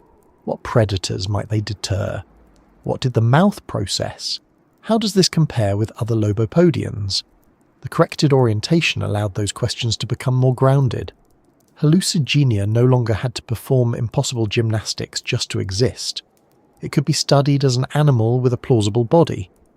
That is often the moment when paleontology becomes most satisfying. The strangeness remains, but the animal stops being merely a spectacle. It becomes understandable without becoming ordinary. And Hallucigenia should not be made too ordinary. Let us be fair to the little creature. Even the corrected version is still deeply odd by modern standards. A worm-like body with paired lobopod limbs, claws, long dorsal spines, and a tiny head with simple eyes is not something most of us encounter on a walk to the shop. If you found one in your garden, you would not calmly say, "Ah yes, a standard local invertebrate." You would probably step back, reconsider gardening as a hobby, and call someone with a jar. But in its own context, it fits. That is the difference. It is not familiar, but it is coherent. A coherent strange animal is much more interesting than an incoherent one. The old spike-walking version seemed almost impossible. The revised version asks deeper questions. Why this arrangement? What pressures shaped it? What does it reveal about early animal limbs? What can the claws and mouth parts tell us about relationships? What does its history of study tell us about how scientists interpret strange fossils? There is also something gently funny about the physical act implied by the reinterpretation. Science looked at Hallucigenia for years, then essentially said, perhaps we should turn it over. This sounds like the sort of advice one gives when someone has assembled a shelf incorrectly. And yet, the effect was profound. A whole animal changed when its top became its bottom, and its bottom became its top. The spines stopped being feet. The tentacles stopped being tentacles. The animal stopped looking like a bad idea and started looking like a small armoured crawler. Of course, turning a fossil over in interpretation is not as simple as flipping a pancake. You need evidence. You need to know that the soft structures are paired. You need to know that the spines are arranged dorsally. You need comparisons with related animals. You need specimens that reveal hidden details. Otherwise, you are just rotating confusion. The reinterpretation of Hallucigenia worked because it explained more of the anatomy with fewer awkward assumptions. That is the mark of a better scientific explanation. It does not merely sound nicer, it solves problems. It solved the walking problem. Soft legs are better for walking than stiff spines. It solved the defense problem. Spines make more sense protecting the upper body. It improved the comparison problem. Other lobopodians had soft legs and in some cases armour or spines. It reduced the feeding problem. The appendages did not need to act as strange dorsal food passers. The body became more consistent with what we know about related animals and basic function. And yet, one big problem still remained. The face. Even after the animal was turned over, scientists still had to work out which end was which. The false head had caused confusion, and the real head was not obvious. A creature can be right side up and still be facing the wrong way in your diagram, which is a very Hallucigenia thing to do. It is as if the animal agreed to stop standing on its spines, but refused to make everything too easy. This next stage would require even closer attention. The spines and legs had been sorted, at least broadly. The body plan had become more sensible, but the head, mouth, and eyes were still waiting to be properly seen. And when researchers finally did identify them, Hallucigenia became stranger again, not because it returned to being impossible, but because its tiny face revealed details no one had expected. Before that, though, we need to follow the moment when scientists fully turned the animal upside down and back to front, and watched a little Cambrian mistake become a much clearer creature.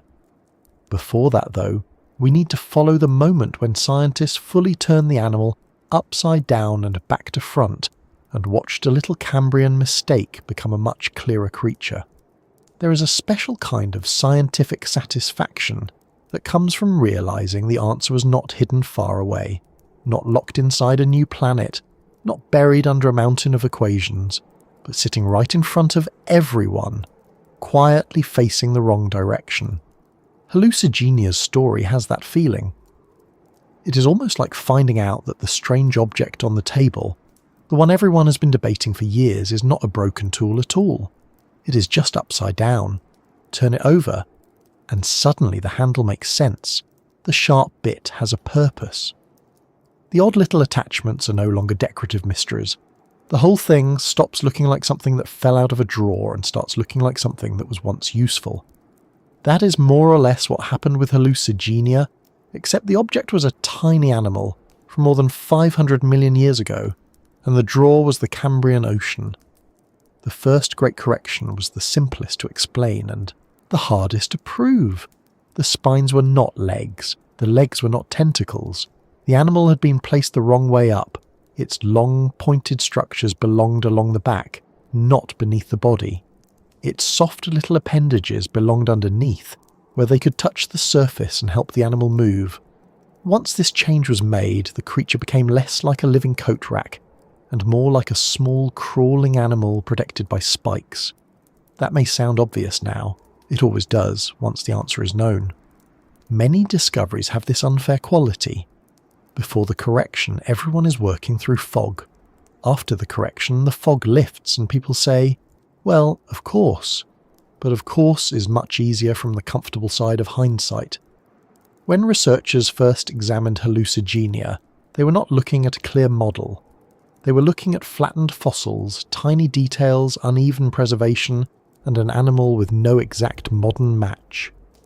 Turning it over was not just a casual decision, it had to be earned. The evidence came from closer study and from comparison with other Lobopodian fossils. These were soft-bodied animals with simple fleshy legs, and some of them had claws or protective structures. When researchers compared Hallucigenia with these related forms, the old picture began to wobble. The soft appendages looked much more like walking limbs than tentacles. Some ended in claws, which made sense if they were used for gripping. The spines, meanwhile, looked far more useful as protection than as supports. Little by little, the creature began to rotate in scientific imagination. It is quite funny, in a gentle way, to think of an animal being rotated by argument. No one could pick up a living Hallucigenia and place it properly on the seabed. No one could watch it crawl away in mild embarrassment. All that remained was stone. So the turning happened in papers, drawings, comparisons, and careful discussions. It happened as people re-examined the fossils and asked whether the old arrangement really worked. It happened through small details that made a large difference. The presence of another row of legs, the way the limbs paired, the arrangement of the spines, the practical problem of walking on rigid points, the better fit with similar animals. Science did not flip Hallucigenia because the old version looked ridiculous.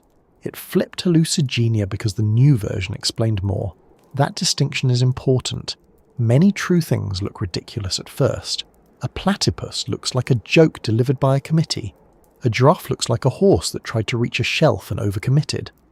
The deep sea contains animals that seem personally opposed to good lighting. So strangeness alone is not evidence against an idea.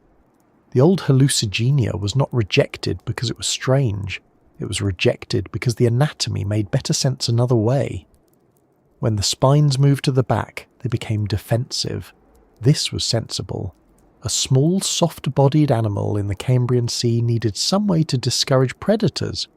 A row of long, sharp spines would make it harder to bite, swallow, or handle. It would not make Hallucigenia safe from everything. Nothing that's small gets to be overconfident. But it might have made the animal just troublesome enough that a predator chose something else. In nature, survival does not always require being impossible to eat. Sometimes it is enough to be annoying to eat. When the soft appendages moved underneath, they became legs. This was also sensible. Soft lobopod legs could bend, press against the surface, and help the animal crawl. The claws at the ends could help it hold on, perhaps to microbial mats, sponges, or other surfaces on the seafloor. Suddenly the body had a working underside. Instead of balancing stiffly on points, Hallucigenia could move more like a small, slow crawler. It was still odd, but it was now odd in a way that had a job. This is one of the best moments in reconstructing an extinct animal. The parts stop being merely strange and start becoming functional. A spine is not just a spike, it is defense. A limb is not just a dangling shape, it is movement. A claw is not just a tiny hook, it is grip. A body plan is not just an outline, it is a way of living. Of course, turning the animal right side up solved only part of the trouble. Hallucigenia was not finished confusing everyone. It had another trick waiting, even after scientists understood that the spines belonged on top and the legs belonged underneath. The animal still had to be turned front to back. This is where the story becomes almost theatrical. It is not enough that the creature was upside down. It also had its head at the wrong end. Hallucigenia, being small and ancient and apparently committed to making things difficult, had managed to hide its face so well that a different structure was mistaken for it. At one end of some fossils there was a dark, rounded blob. Early researchers interpreted this as the head. It was at an end, it stood out, and it looked like something important. That is a very tempting combination. In fossils, as in life, a prominent blob can draw a lot of attention. But later studies showed that this blob was not the head. It was probably material produced by decay and fossilization, possibly squeezed from the body after death. In less polite terms, the supposed head may have been a stain of ancient bodily contents. This is not the most dignified correction in science, but it is one of the more memorable ones. Hallucigenia did not just hide its head, it offered science a decoy made of post-mortem mess. That may sound a bit unkind to the fossil, but it is a real problem in soft-bodied preservation. When an animal dies, its tissues begin to break down. Guts rupture, fluids move, soft parts collapse. Burial and pressure can smear material into shapes that look meaningful. Fossils can preserve not only anatomy, but also the effects of decay. A dark patch can be a body part, or it can be the shadow of something that happened after the animal stopped being alive. Paleontologists have to decide which is which, and the fossil does not raise its hand to help. The false head of Hallucigenia is a good reminder that a fossil is not a photograph of life. It is a record of life, death, burial, chemistry, pressure, splitting rock, and human interpretation. Many steps stand between the living animal and the drawing in a textbook. At each step, information can be lost, distorted, or added in misleading ways. A body can flatten, a limb can fold, a gut can leak, a rock can split through one layer and not another, a shadow can look like an organ. And then, many millions of years later, a person with a microscope has to decide what happened. Once the false head was questioned, researchers had to look again at the opposite end of the animal. This was not easy. The real head was small and not always well preserved. It did not announce itself with a large skull or obvious jaws. There were no big eye sockets, no teeth like a dinosaur, no helpful expression saying, "This way forward." It was a delicate structure on a tiny fossil. It required modern imaging and very careful attention to identify. The eventual discovery of the real head did something important. It confirmed that Hallucigenia had been not only upside down in the old reconstruction, but also back to front. The animal's true front end was opposite the famous blob. The real head had simple eyes and a mouth. It was not large, not dramatic, not the kind of face that would make a predator drop its napkin. But it was enough. 2 simple eyes, a small head, and mouth parts that finally gave the animal a proper direction. Direction matters more than it might seem. Once you know where the head is, you can begin to imagine how the animal interacted with the world. The front is where information arrives first. It is where the animal meets food, danger, surfaces, obstacles, and perhaps other animals. The mouth tells you where feeding begins. The eyes tell you where sensing is concentrated. The legs and body behind it become part of a moving system. Without a head, Hallucigenia was a body plan puzzle. With a head, it became a creature moving forward. Not quickly, most likely. Hallucigenia was probably not racing across the Cambrian seafloor like a tiny spiny greyhound. Its lobopod limbs suggest a slower style of movement. It may have crawled, gripped, and adjusted itself over surfaces. The claws would have helped with contact. The spines would have risen above like a warning. The head would have explored the path ahead. It becomes possible to imagine its life in small practical actions. It moves, it feeds, it avoids trouble, it continues. This is calmer than the old version, but also richer. A creature walking on spikes is visually striking, but difficult to understand as a working animal. A creature crawling on limbs, with defensive spines, can be placed in an ecosystem. It can have behaviour, it can have relationships, it can be prey, grazer, climber, or slow explorer of the seafloor. It is no longer just a symbol of weirdness, it is an animal with tasks. The more scientists corrected Hallucigenia, the more it joined the rest of life. That sounds like it became less interesting, but the opposite is true. When something is completely mysterious, it can only surprise you. When it becomes partly understood, it can teach you.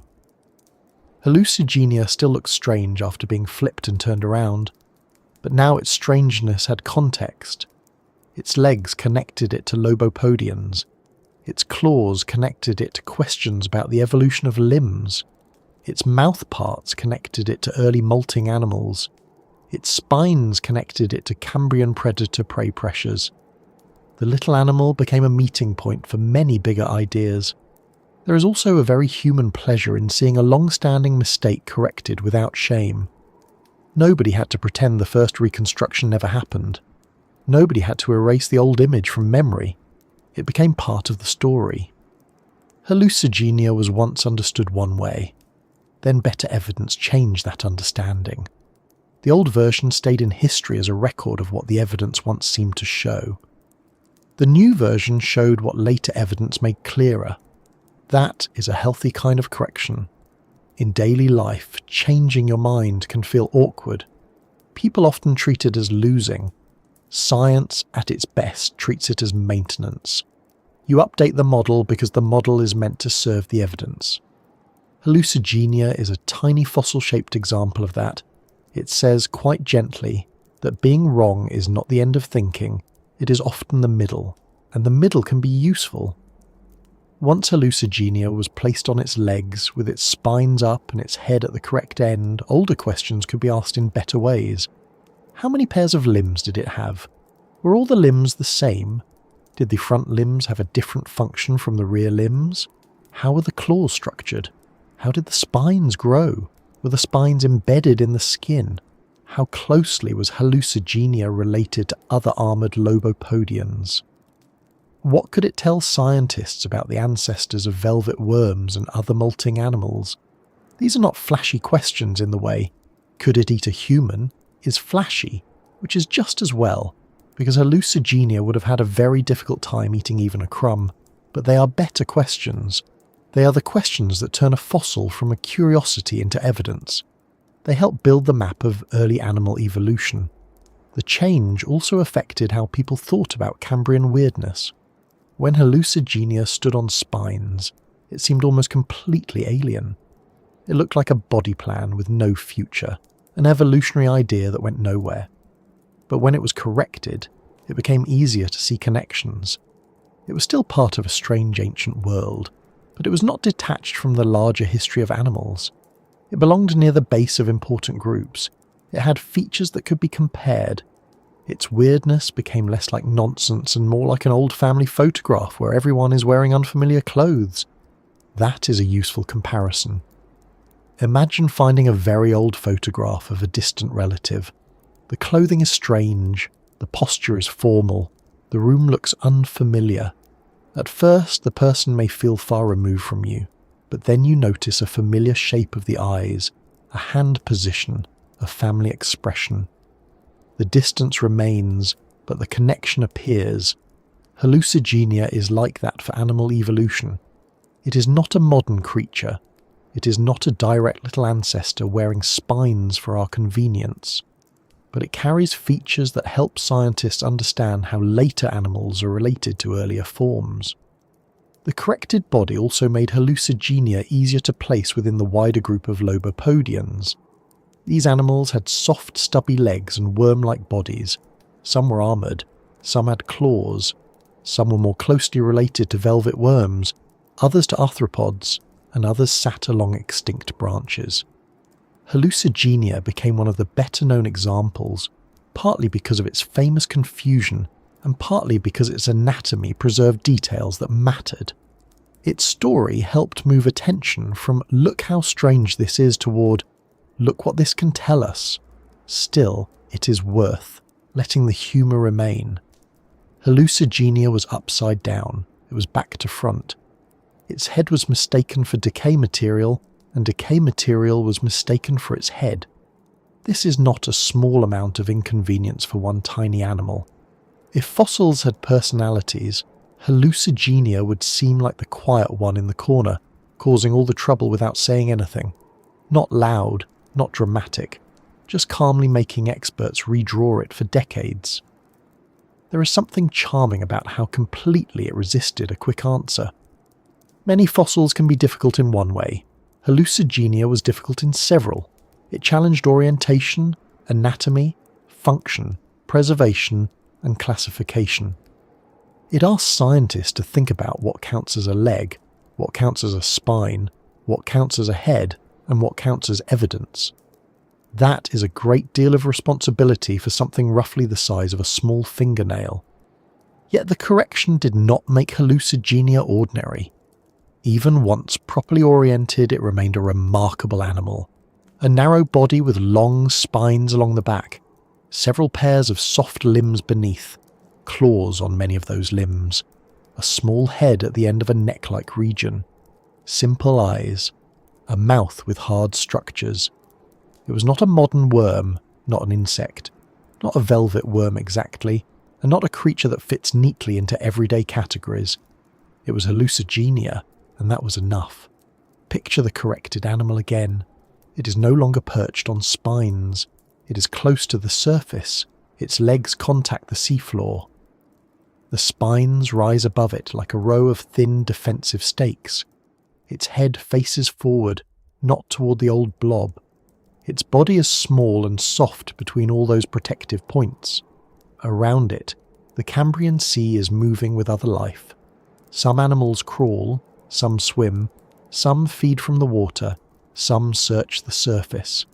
Hallucigenia continues through that world, not as an impossible fossil diagram, but as a small animal suited to its own strange time. That image is quieter than the old spike walker, but it is more believable. And because it is more believable, it is more powerful. It lets us meet the animal as something that lived, not just something that puzzled us. It lets the fossil become less of a joke and more of a clue from deep time. The next problem was that the clue still had a face, and the face had not been properly understood. Once scientists had turned the animal over and placed its front end correctly, the details of that front end began to matter very much. A head is not just a direction marker.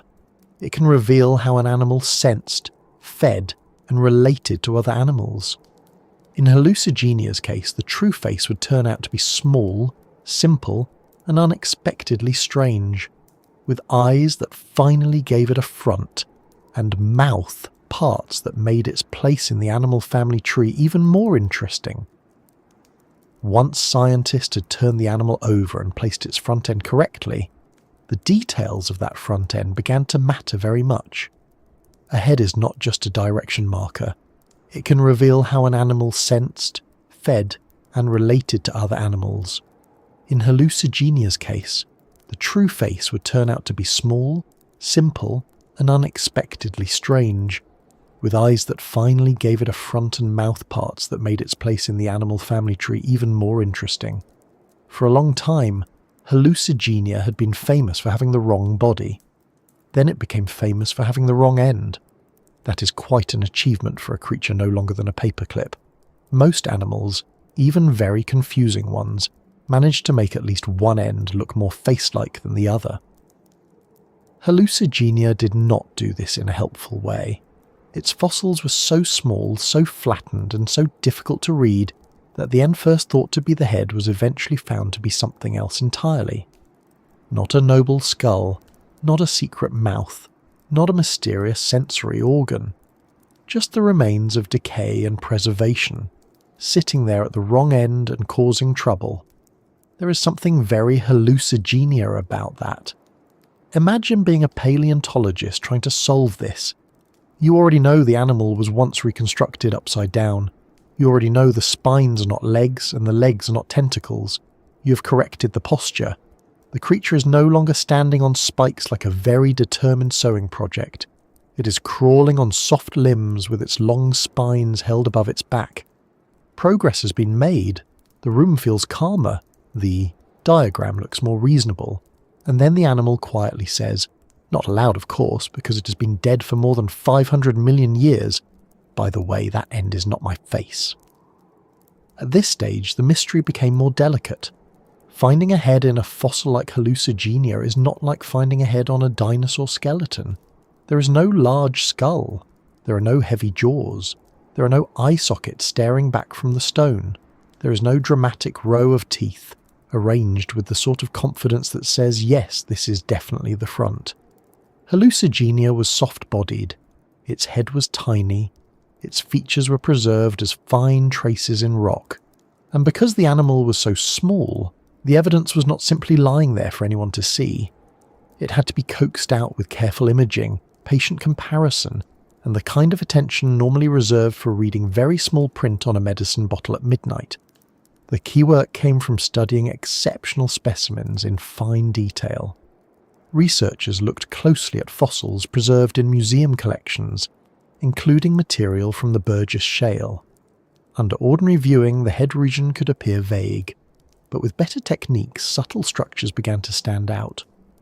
What had once looked like an uncertain end of a tiny flattened body started to reveal actual anatomy. There were simple eyes. There was a mouth. Around that mouth were hardened elements arranged in a ring. Inside the throat were tooth-like structures. This was not a random stain. This was the animal's front end, and what a small, strange front end it was. Hallucigenia's face was not frightening in the grand monster sense. It was not the face of a giant predator. It was not a face that would make the Cambrian seafloor tremble, assuming the Cambrian seafloor had the emotional range for trembling. It was a tiny face on a tiny animal, but scientifically it was enormous. The simple eyes showed where the animal sensed the world ahead. The mouth parts showed how it may have taken in food.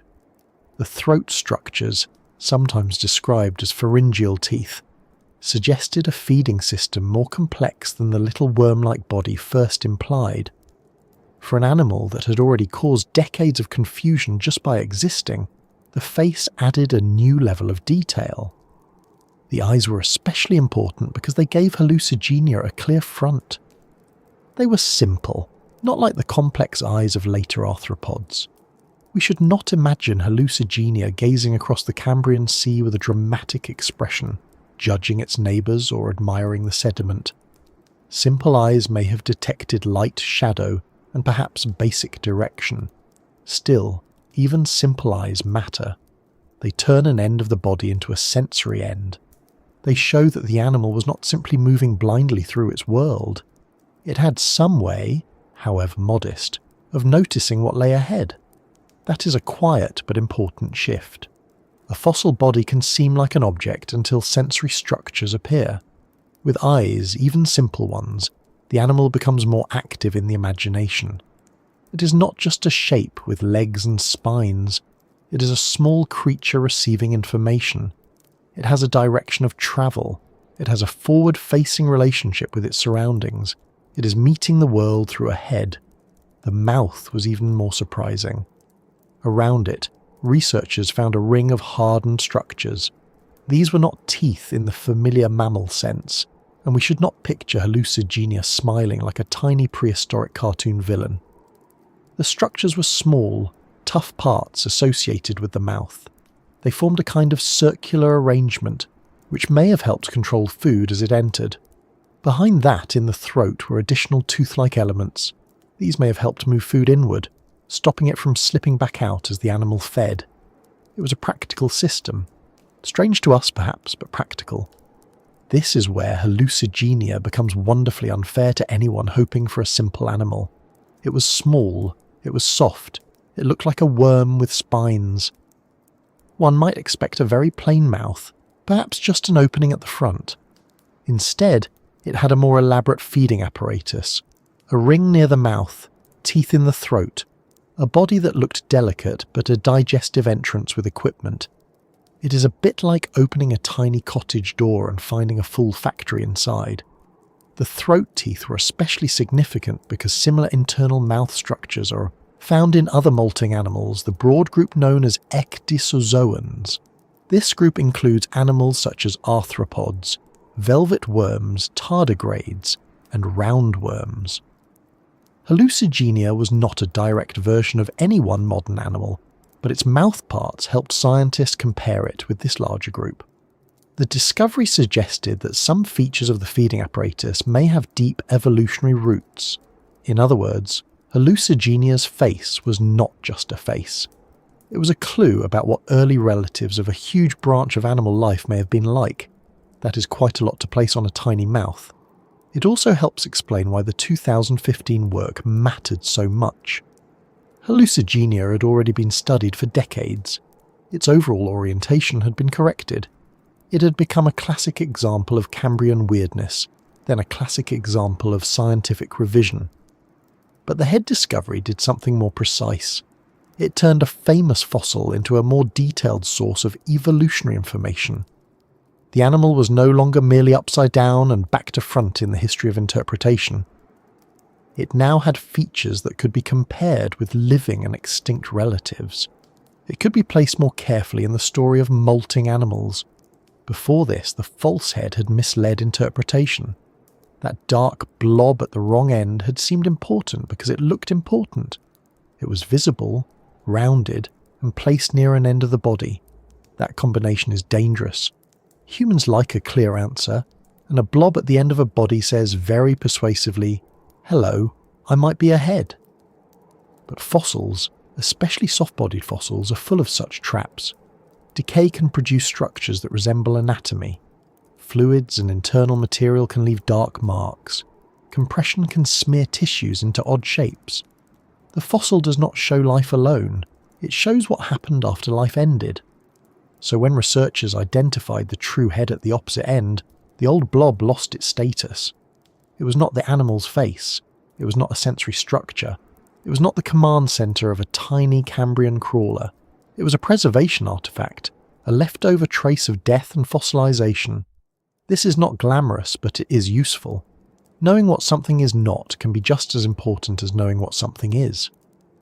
Once the blob was removed from the role of head, the body could be understood more clearly.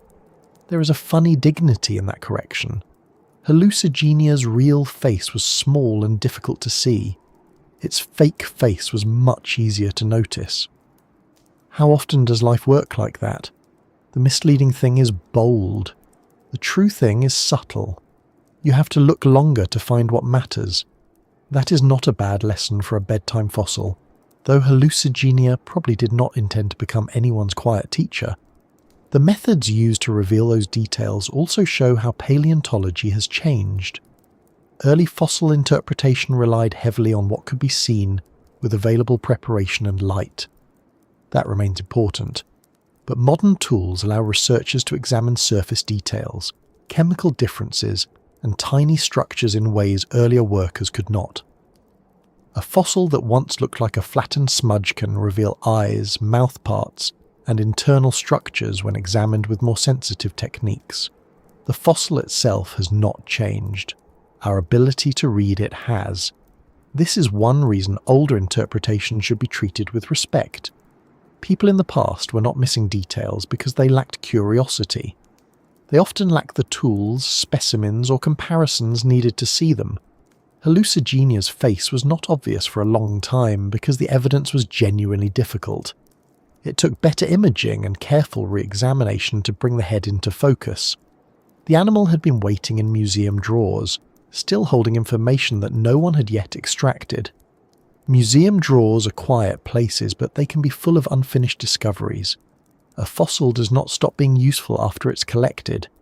It can be studied again and again. New questions can be asked of old specimens. New technology can reveal new details. A fossil collected decades ago can change a scientific story when someone looks at it differently. Hallucigenia is a perfect example.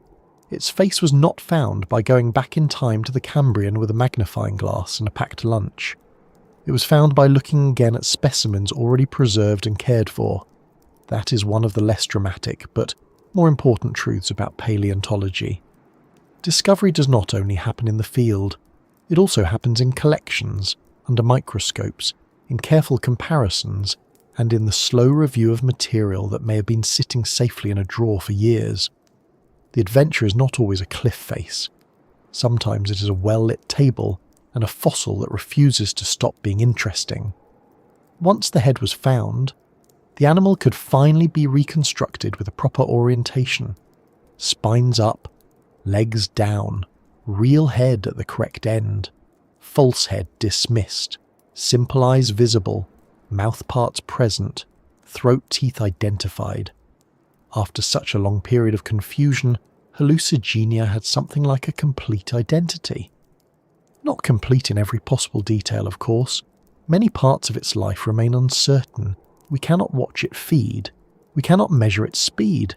We cannot know exactly how it behaved when disturbed, but the basic layout became much clearer, and the cleared-up version is still beautifully strange. Picture it now. A narrow, soft body, almost worm-like. Along the top, paired spines rise like a defensive fence. Beneath the body, soft lobopod legs touch the surface, some ending in tiny claws. At the front is an elongated head with simple eyes. The mouth opens near the front underside, equipped with small hardened elements. Behind it, the throat contains tooth-like structures. It is not a random fossil scribble. It is a working animal, small but complete enough to move, sense, feed and defend itself. The phrase monster begins to feel different here. Hallucigenia was not a monster because it was huge or cruel. It was a monster in the old sense of something that makes people stop, stare and wonder what nature was doing. Its face was not monstrous in size. It was monstrous in implication.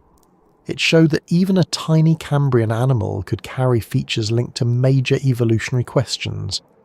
It forced scientists to ask what the early ancestors of molting animals might have had in their mouths, how feeding systems evolved, and how tiny fossil details can reshape a family tree.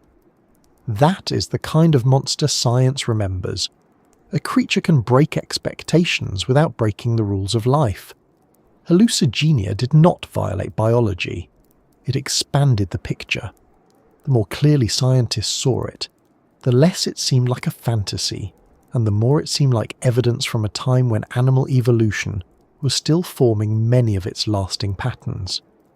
The face did not make Hallucigenia less bizarre. It made the bizarre parts useful. The discovery also gave the animal a kind of personality in public imagination. Once people knew it had eyes and a mouth, especially a mouth with a ring of hard parts and teeth in the throat, Hallucigenia became easier to picture as a creature rather than a diagram. Tiny eyes make an animal feel present. A mouth, especially a surprising one, gives it action. It can look. It can eat. It can move forward. This does not mean it had thoughts, feelings or plans in any human sense. It was not composing letters to other lobopodians or worrying about whether its spines looked tidy. But it was an active animal in its own world. There is a balance to keep here.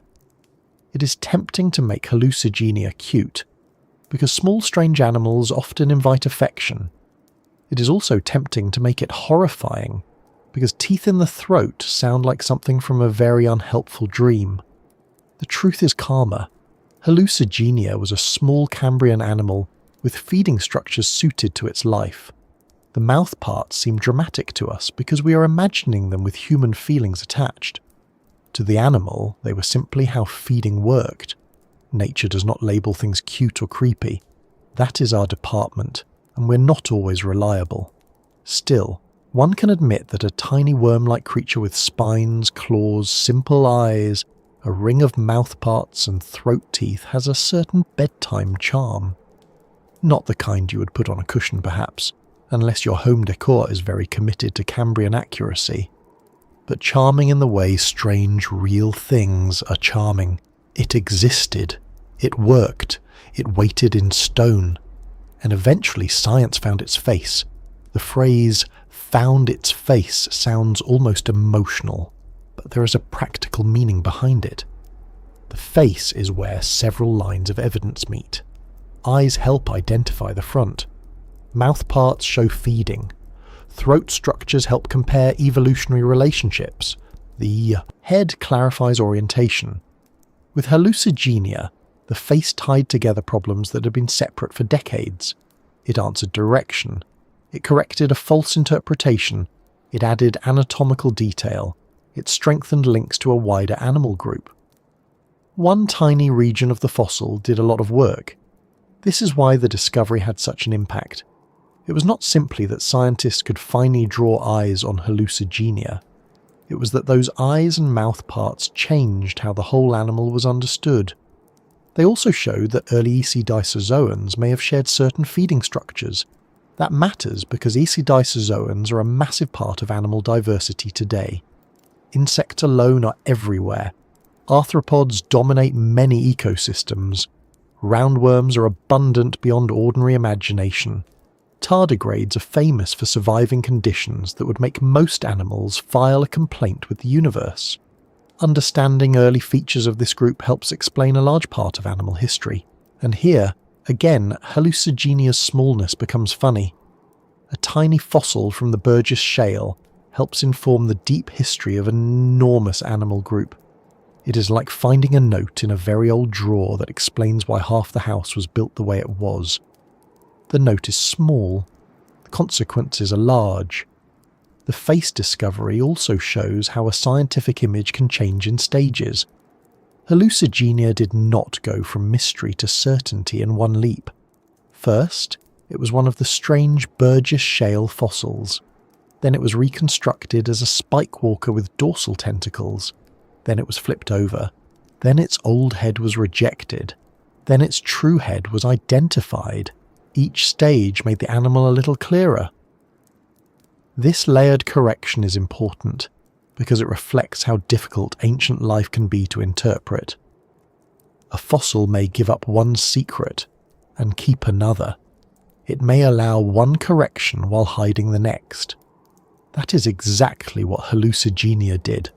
It let scientists find its legs before they found its face. It let them correct the top and bottom before the front and back. It turned understanding into a slow process rather than a clean reveal. This is less tidy than a simple story, but it is more honest. Deep Time does not usually hand over perfect answers. It gives fragments, and those fragments have to be tested. The animal's throat teeth also made people think more carefully about feeding in early molting animals. In modern ecdysozoans, hard structures in the mouth or throat can help process food in different ways. Hallucigenia's structures suggested that such internal feeding equipment may go back very far. The idea is not that every detail was exactly the same across all related animals. Evolution changes parts over time, but shared patterns can point to common ancestry. If ancient animals had similar mouth structures, scientists can infer something about what their ancestors may have been like. This is where the face becomes part of a family story. Not a neat family tree with everyone standing politely in rows, but a branching, messy, ancient history full of extinct relatives.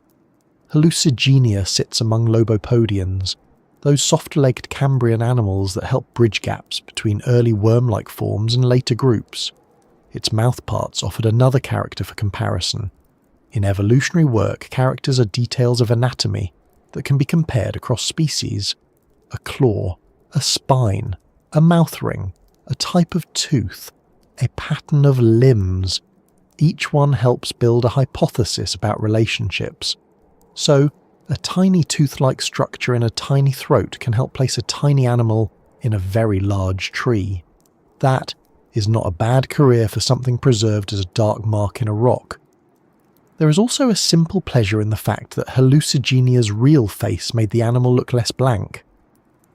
Before the head was identified, reconstructions could feel uncertain at the front. Afterward, artists could show it with simple eyes and a little mouth. The animal gained a forward presence. It became easier to imagine it moving through its environment, testing surfaces with its front limbs, feeding, and keeping its spiny back presented to the dangerous world above. The picture still required scientific caution, but it became more grounded. Of course, we should not overstate what the face tells us. It does not reveal Hallucigenia's exact diet with certainty. It does not tell us whether it lived on sponges, microbial mats, or other soft organic material in every case. It does not tell us how often it fed, how it behaved socially if it had any meaningful interactions, or whether it spent its days climbing, grazing, or simply moving over the seafloor. Fossils rarely give that level of detail. But the head narrows the possibilities. It gives the animal direction and tools. It turns vague guesses into better supported inferences. That is how paleontology often works.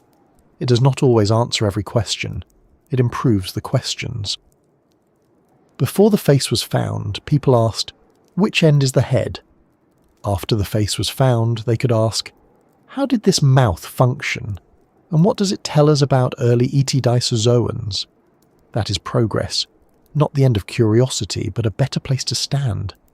And standing in a better place is exactly what Hallucigenia itself was allowed to do once its legs were placed properly. Spines up, feet down, face forward. It sounds almost simple.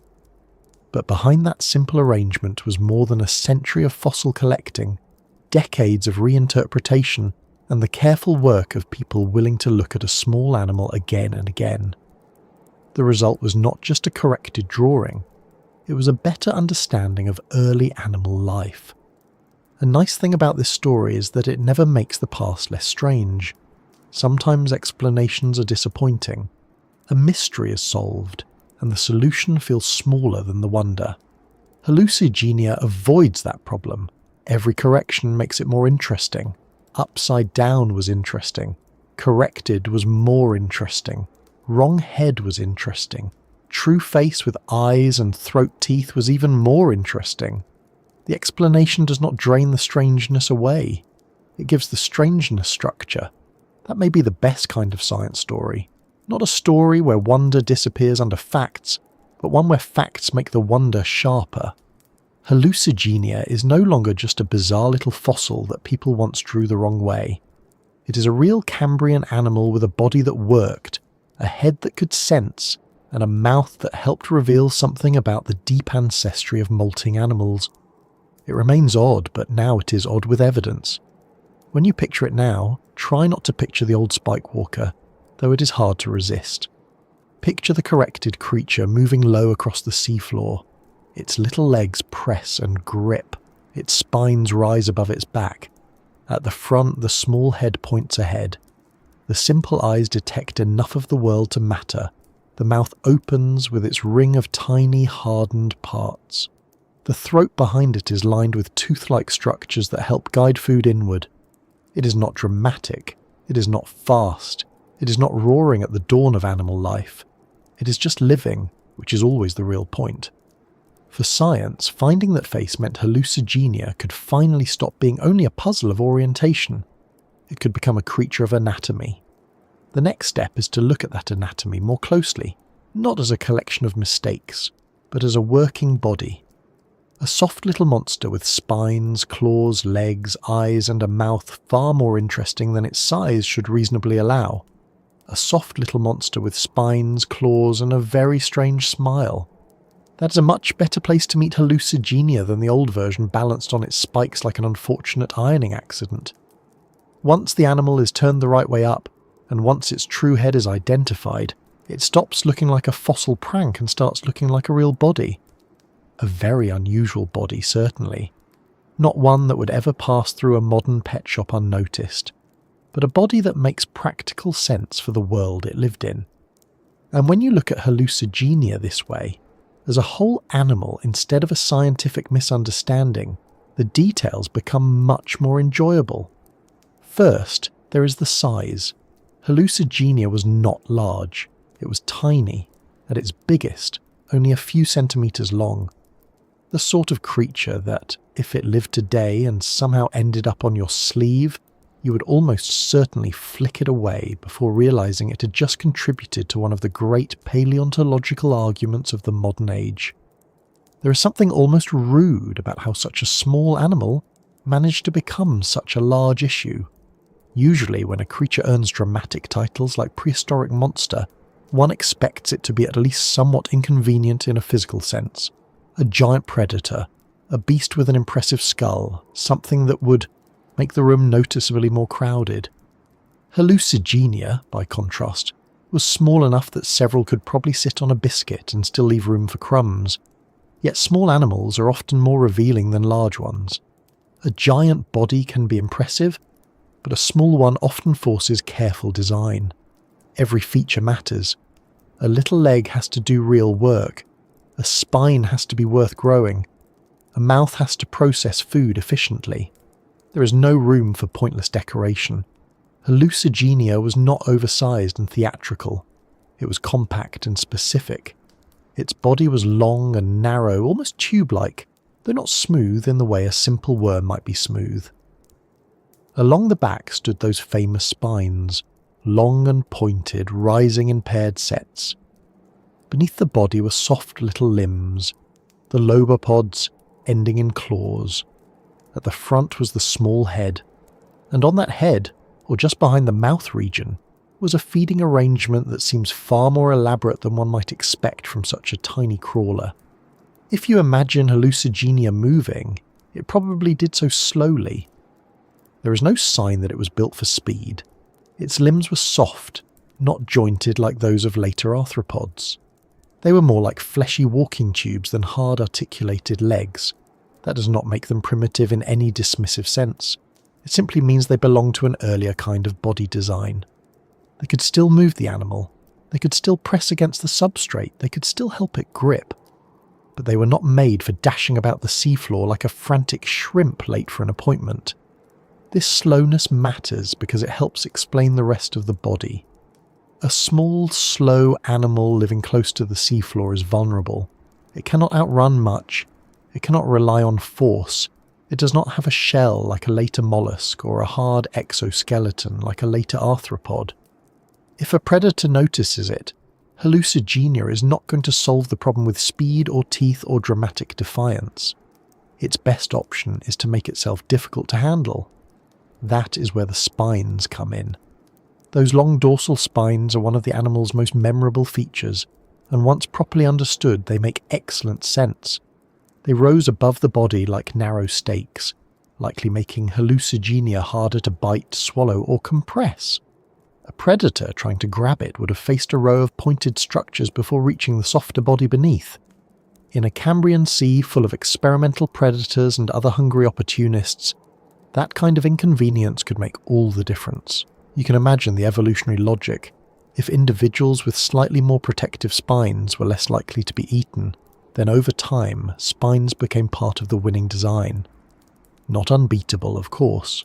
Nothing small and soft gets to be terribly smug in nature, but protective enough to tilt the odds, enough to keep being passed on. The spines also help explain why Hallucigenia looks so confusing in the fossil record. They are prominent, they dominate the outline.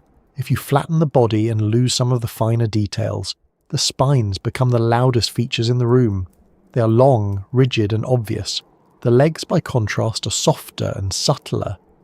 So it is not surprising that the early interpretation gave the spines too much authority. It is a little like meeting someone in a very large hat and accidentally assuming the hat is doing most of the thinking.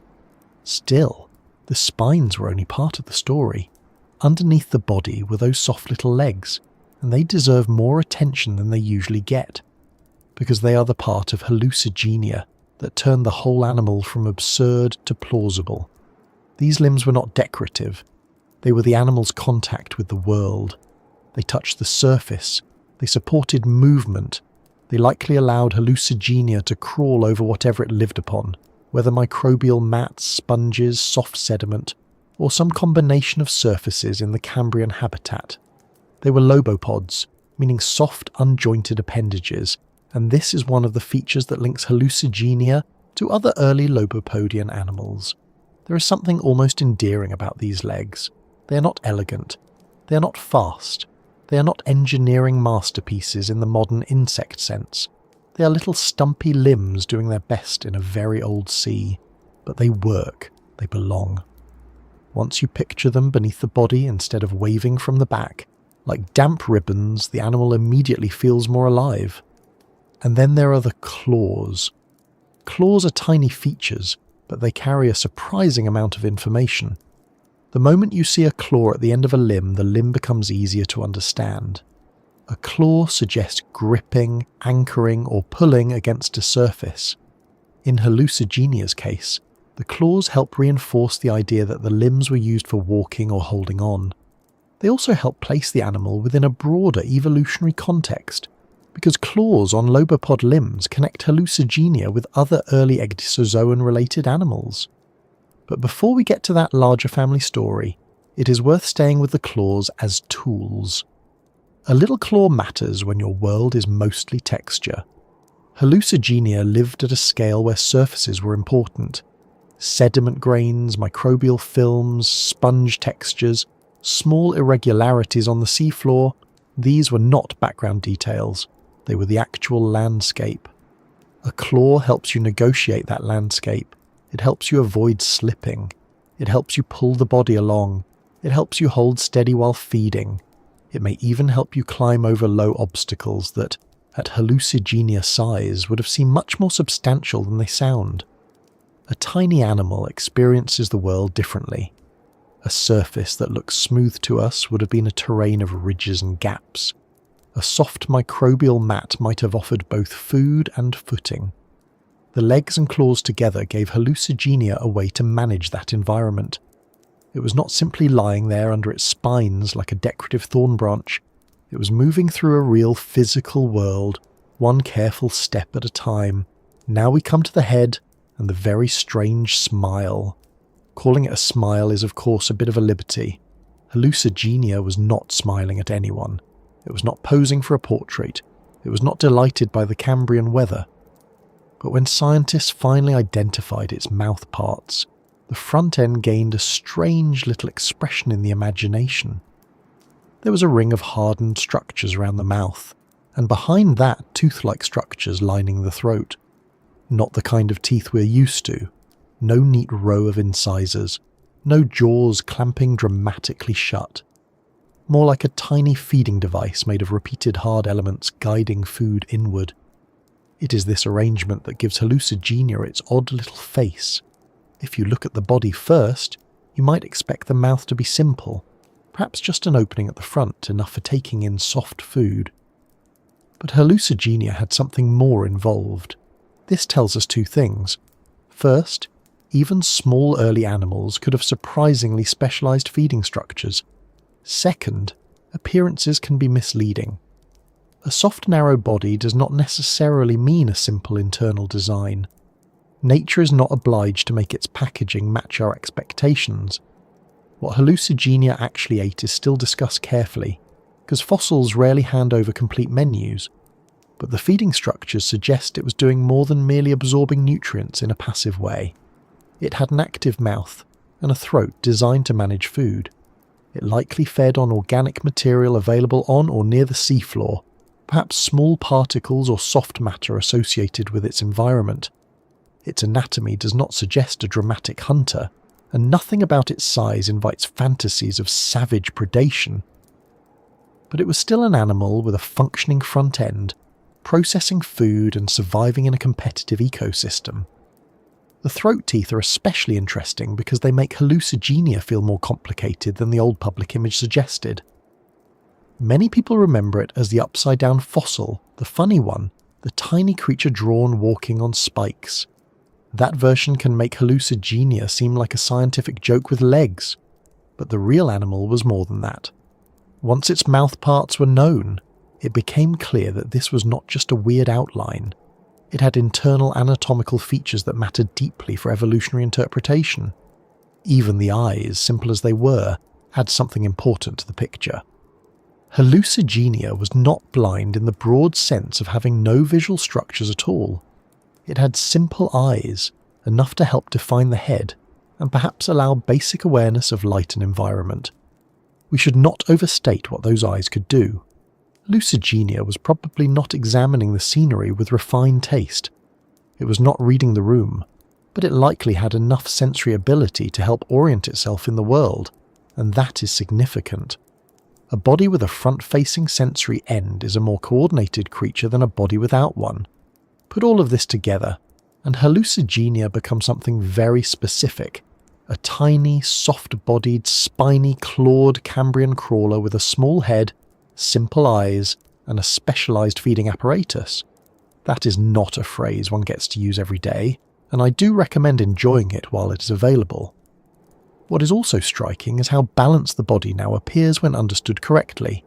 The spines protect, the legs move, the claws grip, the head senses, the mouth feeds. Each part has a clear place in the overall arrangement.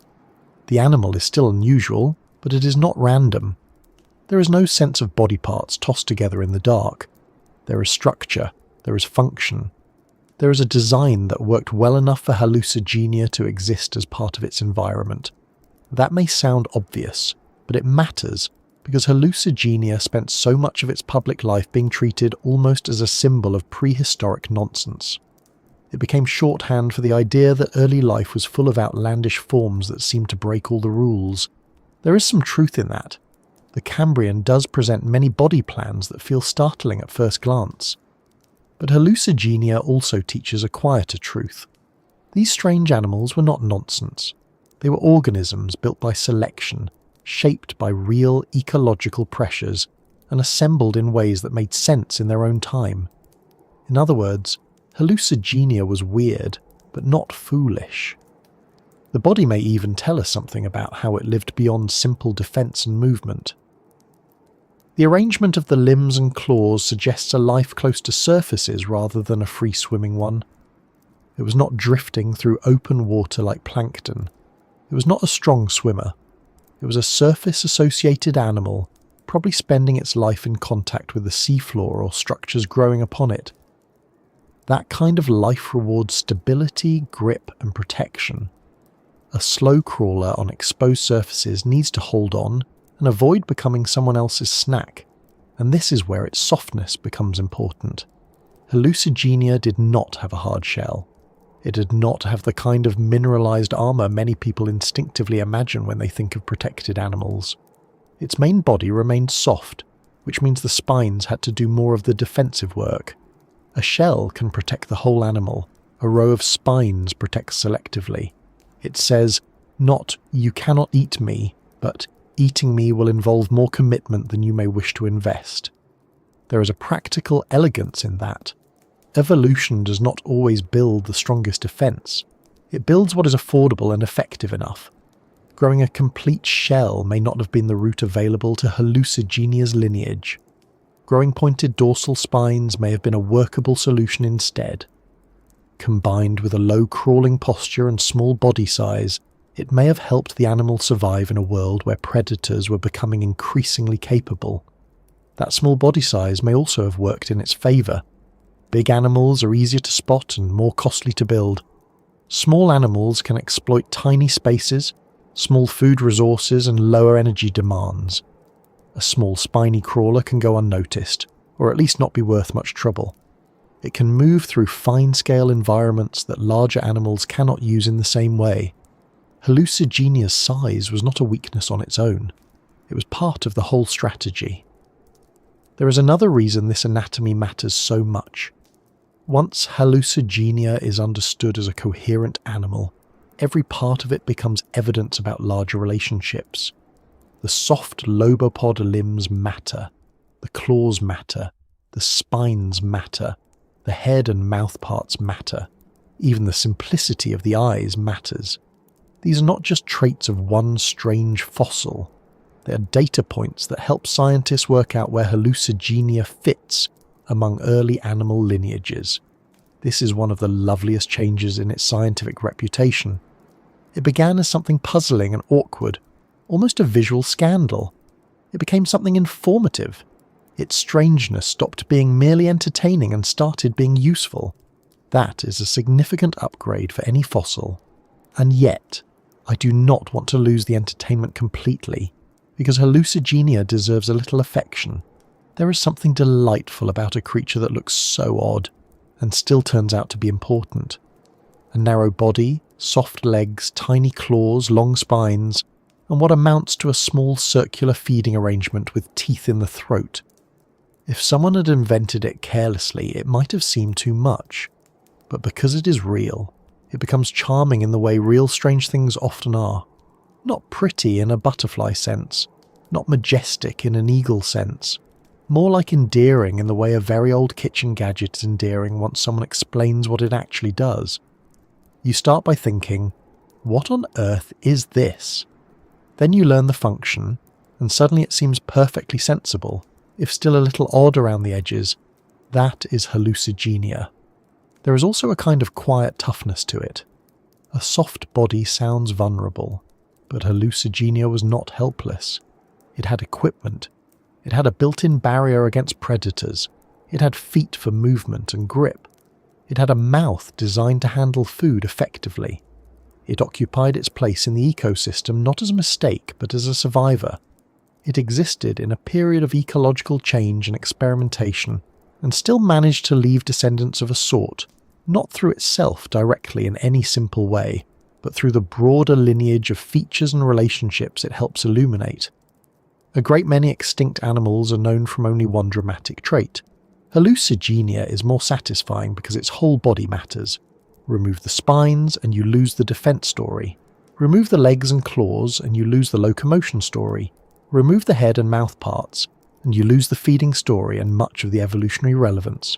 The animal works as a complete package. Not a large package, certainly, but a complete one. If we were to watch one moving across the Cambrian seafloor, I suspect the scene would be less dramatic than people might expect from the name. No roaring, no lunging, no prehistoric chaos music. Just a careful little crawler making its way along a surface, legs flexing softly, claws finding purchase, spines held up, face pointed forward, body low. A creature completely at home in a world that feels almost impossible to us. Strange, yes, but calm in its own business. And that calm business, in the end, is what makes Hallucigenia so valuable. It was not trying to become famous. It was just living in a body that happened to preserve clues from a crucial stage in animal history. Those clues now help scientists think about the evolution of the broader Ecdysozoan group, especially the early relatives of velvet worms, arthropods, and other molting animals. A tiny anatomical feature in Hallucigenia can matter, because it may reflect a deeper ancestral pattern. What looks like a weird little body may actually be part of a much bigger story. That bigger story is where we need to go next. Because once you have seen Hallucigenia as a real animal, once you have met its spines, claws, little legs, and very strange smile, the natural next step is to ask what, exactly, this odd little creature revealed about the larger history of life. Not just how it looked, not just how it moved, but where it belongs in the grand branching pattern of animal evolution, and why a tiny soft-bodied crawler from the Cambrian ended up saying so much about the tree of life itself. That bigger story is where we need to go next, because once you have seen Hallucigenia as a real animal, once you have met its spines, claws, little legs, and very strange smile, the natural next step is to ask what, exactly, this odd little creature revealed about the larger history of life. Not just how it looked, not just how it moved, but where it belongs in the grand branching pattern of animal evolution, and why a tiny soft-bodied crawler from the Cambrian ended up saying so much about the tree of life itself. The tree of life is a comforting phrase, though the real thing is not quite as tidy as the drawings make it seem. In school books, it often appears as a neat branching diagram, with lines dividing cleanly, and labels sitting politely at the ends. Here are mammals, here are reptiles, here are insects, here are fish. Everything has its own tidy little place, rather like a well-organised cupboard that no real kitchen has ever possessed for more than 8 minutes. But the real tree of life is messier, much messier. It is full of branches that split, flourish, twist, thin out and vanish. It has whole limbs that end in extinction. It has long gaps where fossils are missing. It has animals that sit near the base of important groups but do not belong neatly to any living form. And sometimes it has a tiny spiny creature like Hallucigenia, waiting in the Cambrian rocks, ready to make everyone reconsider where certain branches began. Hallucigenia matters because it lived close to the early history of a very important group of animals. Not dinosaurs, not mammals, not anything large and dramatic enough to stomp through a film trailer. Hallucigenia belongs to a much older and much broader story, the story of molting animals. These animals are known as Ecdysozoans. The name comes from ecdysis, meaning molting, because members of this group grow by shedding an outer covering. It is an enormous branch of animal life. It includes arthropods such as insects, spiders, crustaceans, and millipedes. It includes velvet worms. It includes tardigrades, those famously durable little creatures often called water bears. It includes roundworms, which are so numerous that if the animal kingdom held an attendance register, roundworms would need several extra pages and probably their own pen. This group is everywhere today. Insects alone are among the most successful animals on Earth. Arthropods crawl, fly, swim, burrow, pollinate, hunt, scavenge, build, bite, sting, and occasionally appear in the bathroom at exactly the wrong moment. Velvet worms creep through moist habitats, firing sticky slime at prey. Tardigrades survive conditions that sound like a dare. Nematodes live in soil, water, plants, animals, and almost anywhere else they can fit, which is most places. To understand the early history of ecdysozoans is to understand a huge part of animal evolution, and Hallucigenia, despite its size, sits near that story. It was not the common ancestor of all molting animals. That is important. We should not imagine Hallucigenia as the great-grandparent of every insect, spider, shrimp, velvet worm, tardigrade and roundworm. Evolutionary history is not usually that direct, and fossils should not be forced into simple ancestor roles just because it makes a neat family photograph. Hallucigenia is better understood as a close relative on an early branch, especially associated with the lobopodians and often placed near the lineage leading toward velvet worms. The Royal Ontario Museum described the 2015 mouthpart discovery as evidence that Hallucigenia was not the common ancestor of all ecdysozoans, but a precursor close to velvet worms, helping reveal features that may have existed deeper in the group. That is a more careful and more useful idea. Hallucigenia is not the trunk of the tree. It is more like an old side branch near a major fork, preserved well enough to show us what certain early features looked like. And side branches can be extremely informative. A living cousin can tell you something about a family history, even if they are not your direct grandparent. Fossils work in a similar way. They may not be direct ancestors, but they can preserve combinations of traits that reveal what early relatives were like. This is why Hallucigenia's anatomy became so important. Its body was not just weird for the sake of being weird. It carried traits that could be compared across groups. The soft lobopod legs, the claws, the spines, the head, the mouth parts, the throat teeth. Each feature helped scientists ask where Hallucigenia belonged and what it could reveal about other animals. Let us begin with the legs, because they are where Hallucigenia finally found its footing both literally and scientifically. The soft limbs beneath Hallucigenia's body are called lobopods. That word refers to simple, fleshy, unjointed legs. They are not like the hard segmented legs of insects or crabs. They do not have the crisp mechanical joints of arthropod limbs. They are softer, more tube-like, more flexible. Animals with this kind of body plan are often grouped as lobopodians, a broad collection of Paleozoic worm-like animals with legs. Some lobopodians are important because they seem to sit near the early history of panarthropods, the larger group that includes arthropods, velvet worms and tardigrades. That connection matters because modern arthropods did not simply appear fully formed with jointed limbs, hard exoskeletons, complex eyes, and the confidence to take over half the planet. Their deep ancestry included softer-bodied relatives. Somewhere along the evolutionary road, simple limbs became more specialized. Outer coverings hardened, segmentation changed, mouth parts diversified, bodies became more complex. Hallucigenia offers a glimpse of an early condition, not as a direct ancestor with a name tag, but as an animal close enough to the relevant branches to be informative. Its claws are especially interesting. Tiny claws may seem like minor details, but in evolutionary work, minor details can carry a surprising amount of weight. Hallucigenia's claws have been compared with those of modern velvet worms, and a 2014 Nature study argued that onychophorine-like claw structure helped place Hallucigenia close to the velvet worm line, specifically within the broader panarthropod story. Now, modern velvet worms are strange and wonderful animals in their own right. They are soft-bodied, legged, and live mostly in moist environments. They look a little like caterpillars that took a private evolutionary path and learned to use slime as a hunting tool. They are not worms in the simple everyday sense. They belong to Onychophora, a small but important living group. Scientists care about them because they preserve features that help us think about early panarthropods. When Hallucigenia's claws showed similarities with velvet worm claws, that gave researchers a stronger reason to place it near that lineage. Claws, then, became evidence of relationship. Not proof in isolation, because no single feature should carry the whole family tree on its back, especially not one so tiny. But evidence as part of a pattern.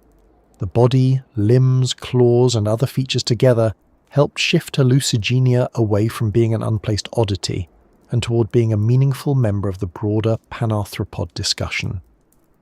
This is one of the big changes in its scientific life. At first, Hallucigenia seemed like a creature with no clear home. Then, after reinterpretation, it became a lobopodian. Then, with further anatomical work, it became a more precise clue in the early history of velvet worms and related molting animals. The fossil did not change. The interpretation became richer. The mouthparts added another layer.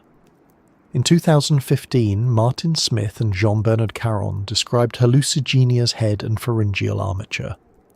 They identified an elongated head with simple eyes, a mouth region with a radial arrangement of hardened elements, and tooth-like structures in the throat. Their study argued that these features had significance for early EC Dicozoan evolution. That phrase, pharyngeal armature, sounds a little like something a medieval knight might order before a difficult banquet. But it simply refers to hard structures in the throat region, associated with feeding. In Hallucigenia, those structures suggested that early molting animals may have had a more complex feeding apparatus than scientists had clearly recognised from this fossil before. The Royal Ontario Museum's summary noted that finding this mouth arrangement in Hallucigenia helped scientists infer that velvet worms originally had a similar configuration, which was later lost through evolution. That is important because evolution is not only about gaining features, it is also about losing them. This can feel counterintuitive. We often imagine evolution as a staircase of improvement, with animals acquiring more and more parts until they eventually arrive at something modern, complicated, and possibly holding a reusable coffee cup. But real evolution is not a staircase, it is a branching process.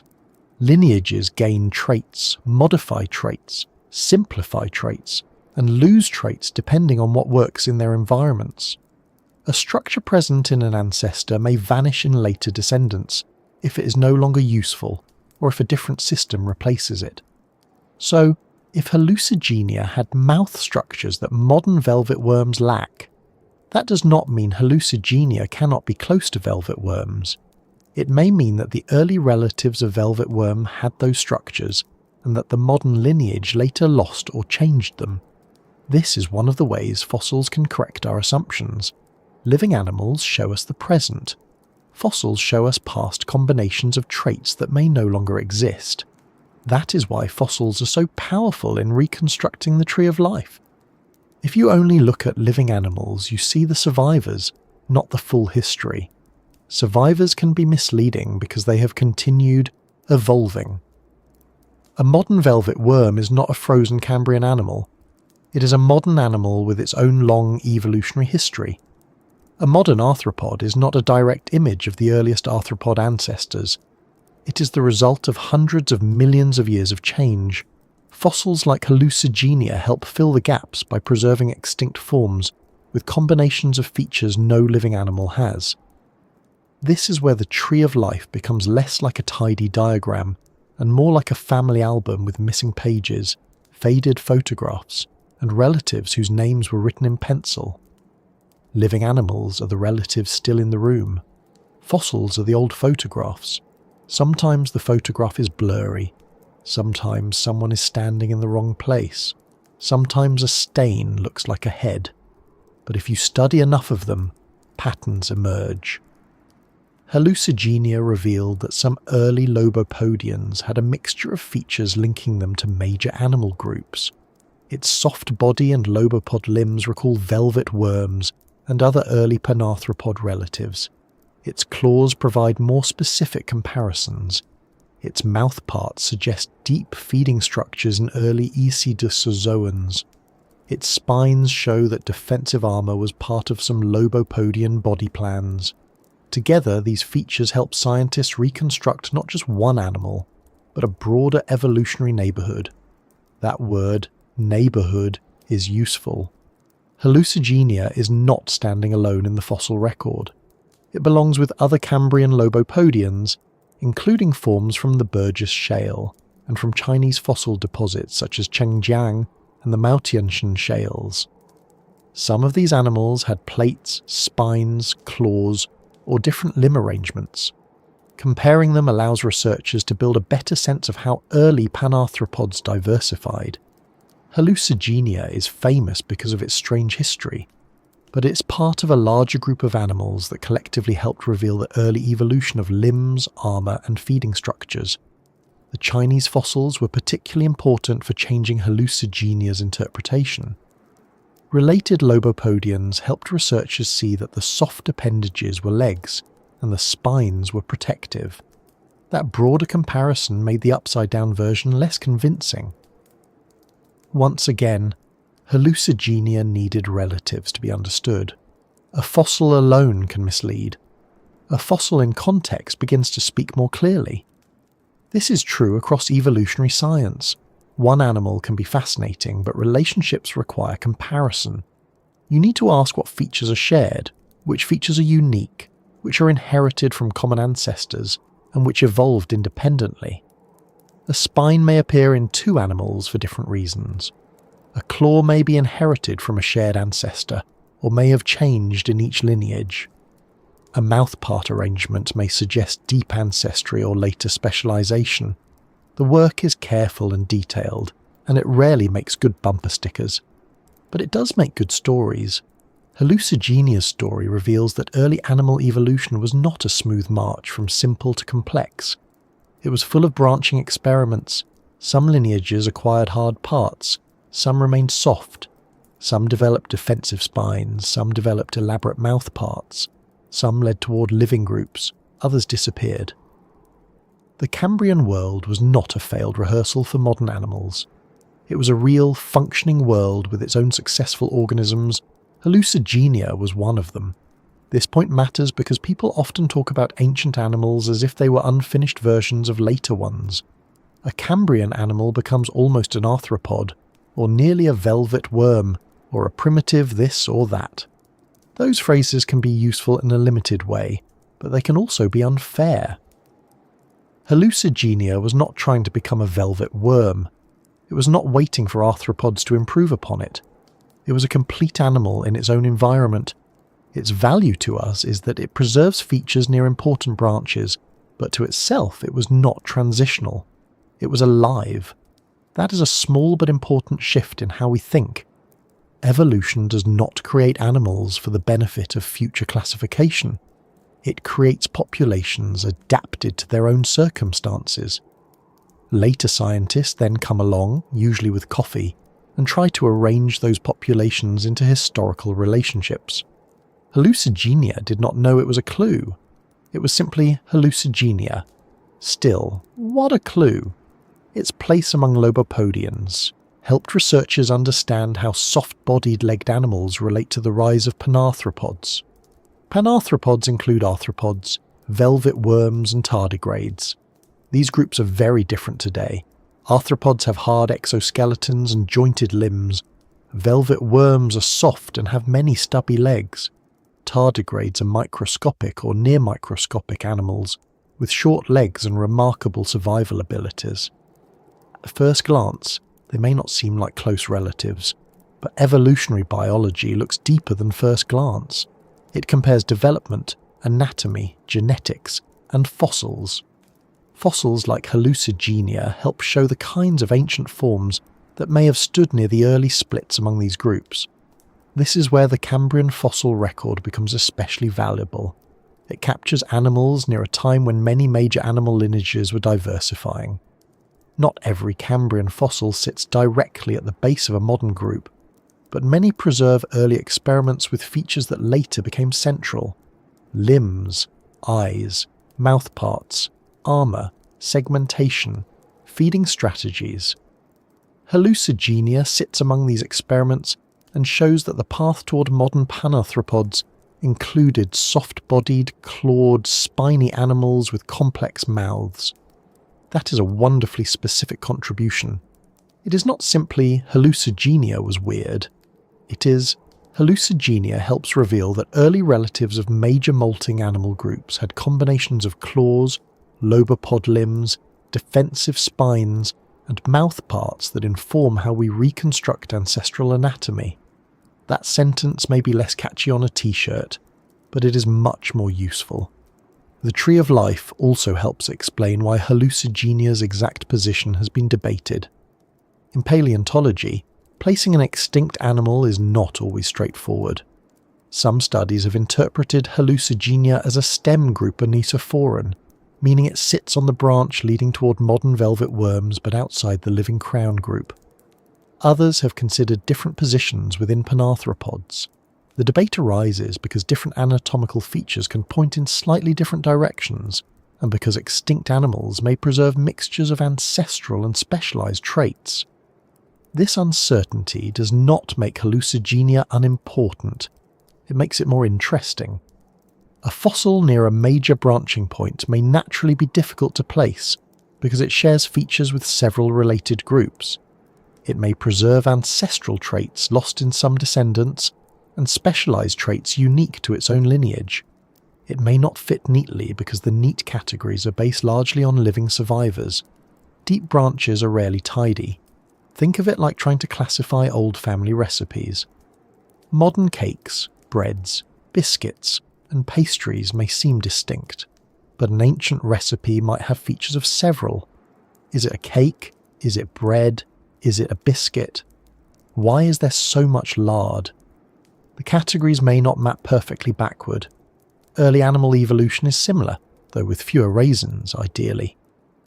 Hallucigenia sits in that older space where major lineages were not yet separated into the familiar forms we see now. That is why it can look like a mix. Soft legs like lobopodians, claws like velvet worm relatives, mouth parts with broader ecdysozoan implications, defensive spines characteristic of its own group. It is not a messy animal. It is our categories that become strained when stretched across 500 million years.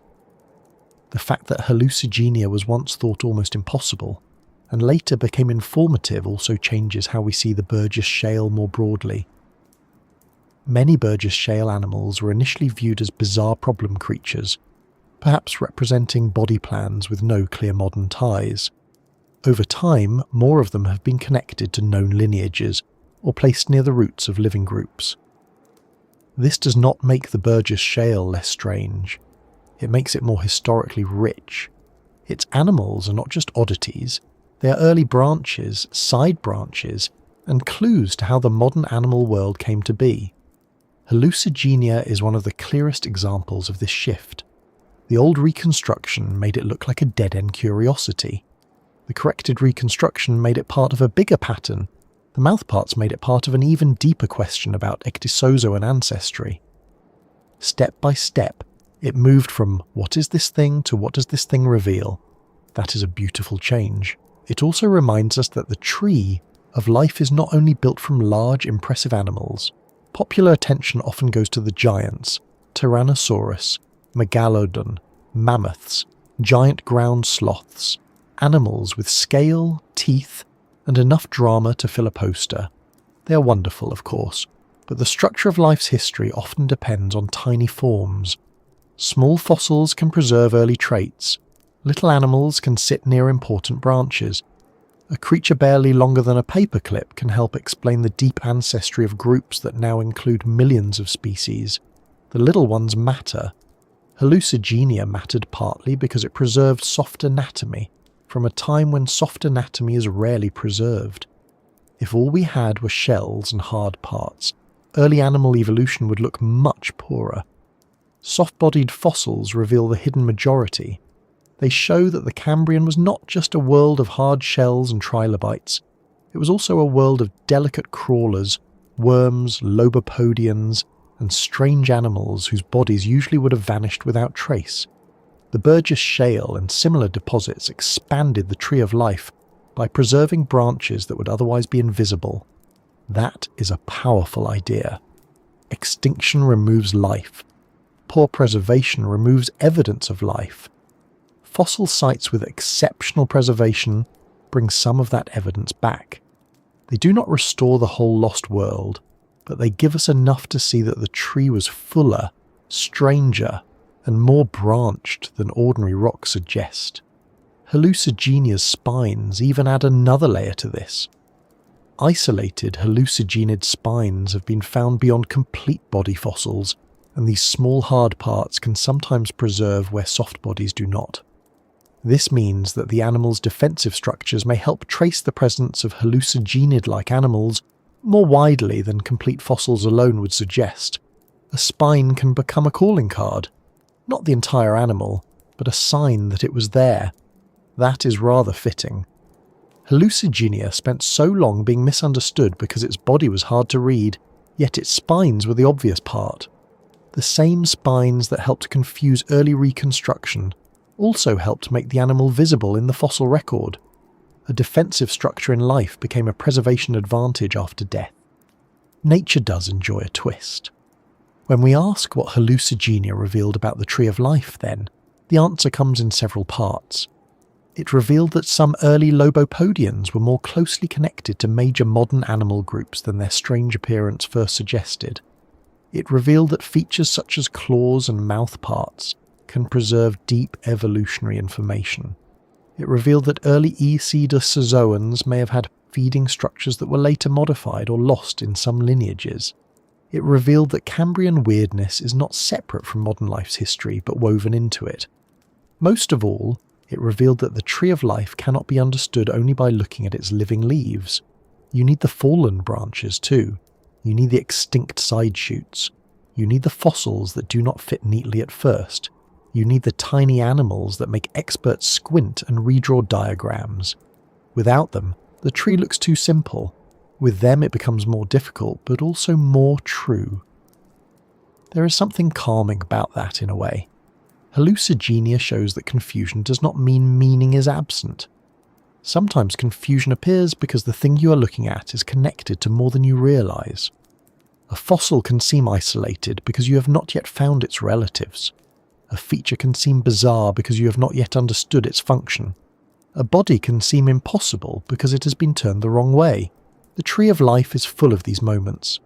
Look again, compare more carefully, and the isolated oddity becomes a branch, not a neat branch perhaps. Hallucigenia will never be neat. That would be asking too much. But a branch with a place. And that place is valuable not because Hallucigenia led directly to everything familiar, but because it shows the texture of early animal evolution. It shows us that the path toward today's animals included forms that were small, soft, spiny, and wonderfully difficult. It shows that living groups have deep histories full of extinct relatives. It shows that a modern insect, a velvet worm and a tardigrade are not isolated miracles but surviving tips of an ancient and branching story. The next time you see a tiny insect on a windowsill or a spider quietly minding its own business in the corner, it may be worth remembering that their deeper animal neighbourhood includes creatures like Hallucigenia, not as a direct little ancestor waving from the Cambrian, but as a relative from near the ancient roots of the wider group. Somewhere deep in the history of molting animals, bodies were soft, legs were simple, mouths were strange, and spines rose from the backs of little crawlers in ancient seas. That is the tree of life at its most interesting, not a ladder of progress, not a straight road toward us. A branching, uneven, crowded history in which every surviving group is surrounded by ghosts. Some ghosts are enormous, some are tiny, some have claws, some have teeth in their throats, some spent decades being drawn upside down before finally taking their proper place. Hallucigenia's place in that tree reminds us that evolution is not tidy, but it is not random either. It is historical. It builds on what came before. It modifies. It experiments through variation and selection. It keeps what works for a time and lets go of what does not. It produces animals that seem strange to us because we are seeing them out of context long after their world has vanished. But when we place them back into that world and into the branches of life, they begin to make sense. A softer little monster becomes a relative. A confusing fossil becomes evidence. A wrong-way diagram becomes a lesson. A tiny Cambrian crawler becomes part of the deep history behind some of the most successful animals on Earth. And perhaps that is why Hallucigenia has stayed in scientific and public imagination for so long. It is not only that it looked strange. Many things look strange. It is that each correction made it more connected. The more clearly we saw it, the more it mattered. First we found its legs, then its back, then its front, then its face, then its place. That is a satisfying sequence, even if it took a very long time and required turning the animal over more than once. Now, as the story begins to soften toward its final stretch, we can step back from the branches and diagrams and look at what Hallucigenia means in a gentler way. Not only as a fossil, not only as a Lobopodian, not only as a clue to early Edisozoans, but as a reminder of how science works when the evidence is strange and patience is required. Because this tiny animal did not just reveal something about the tree of life, it also revealed something about the people studying it, and about the quiet humility needed when the ancient world refuses to sit the right way up. Because this tiny animal did not just reveal something about the tree of life, it also revealed something about the people studying it, and about the quiet humility needed when the ancient world refuses to sit the right way up. That may be the most lasting thing Hallucigenia gives us. Not only a strange fossil, not only a corrected diagram, not only a small spiny animal from the Cambrian seafloor. It gives us a clear example of science changing its mind for the right reasons. A fossil was found, it was studied, it was interpreted. Then the interpretation was questioned. More fossils were compared. Better tools were used. Details appeared that had been missed or misunderstood. The animal was turned over. Then it was turned around. Then its real face was found. And each time the picture changed, the story became less wrong and more useful. That sounds simple, but it is one of the hardest things humans do. We like certainty. We like neat answers.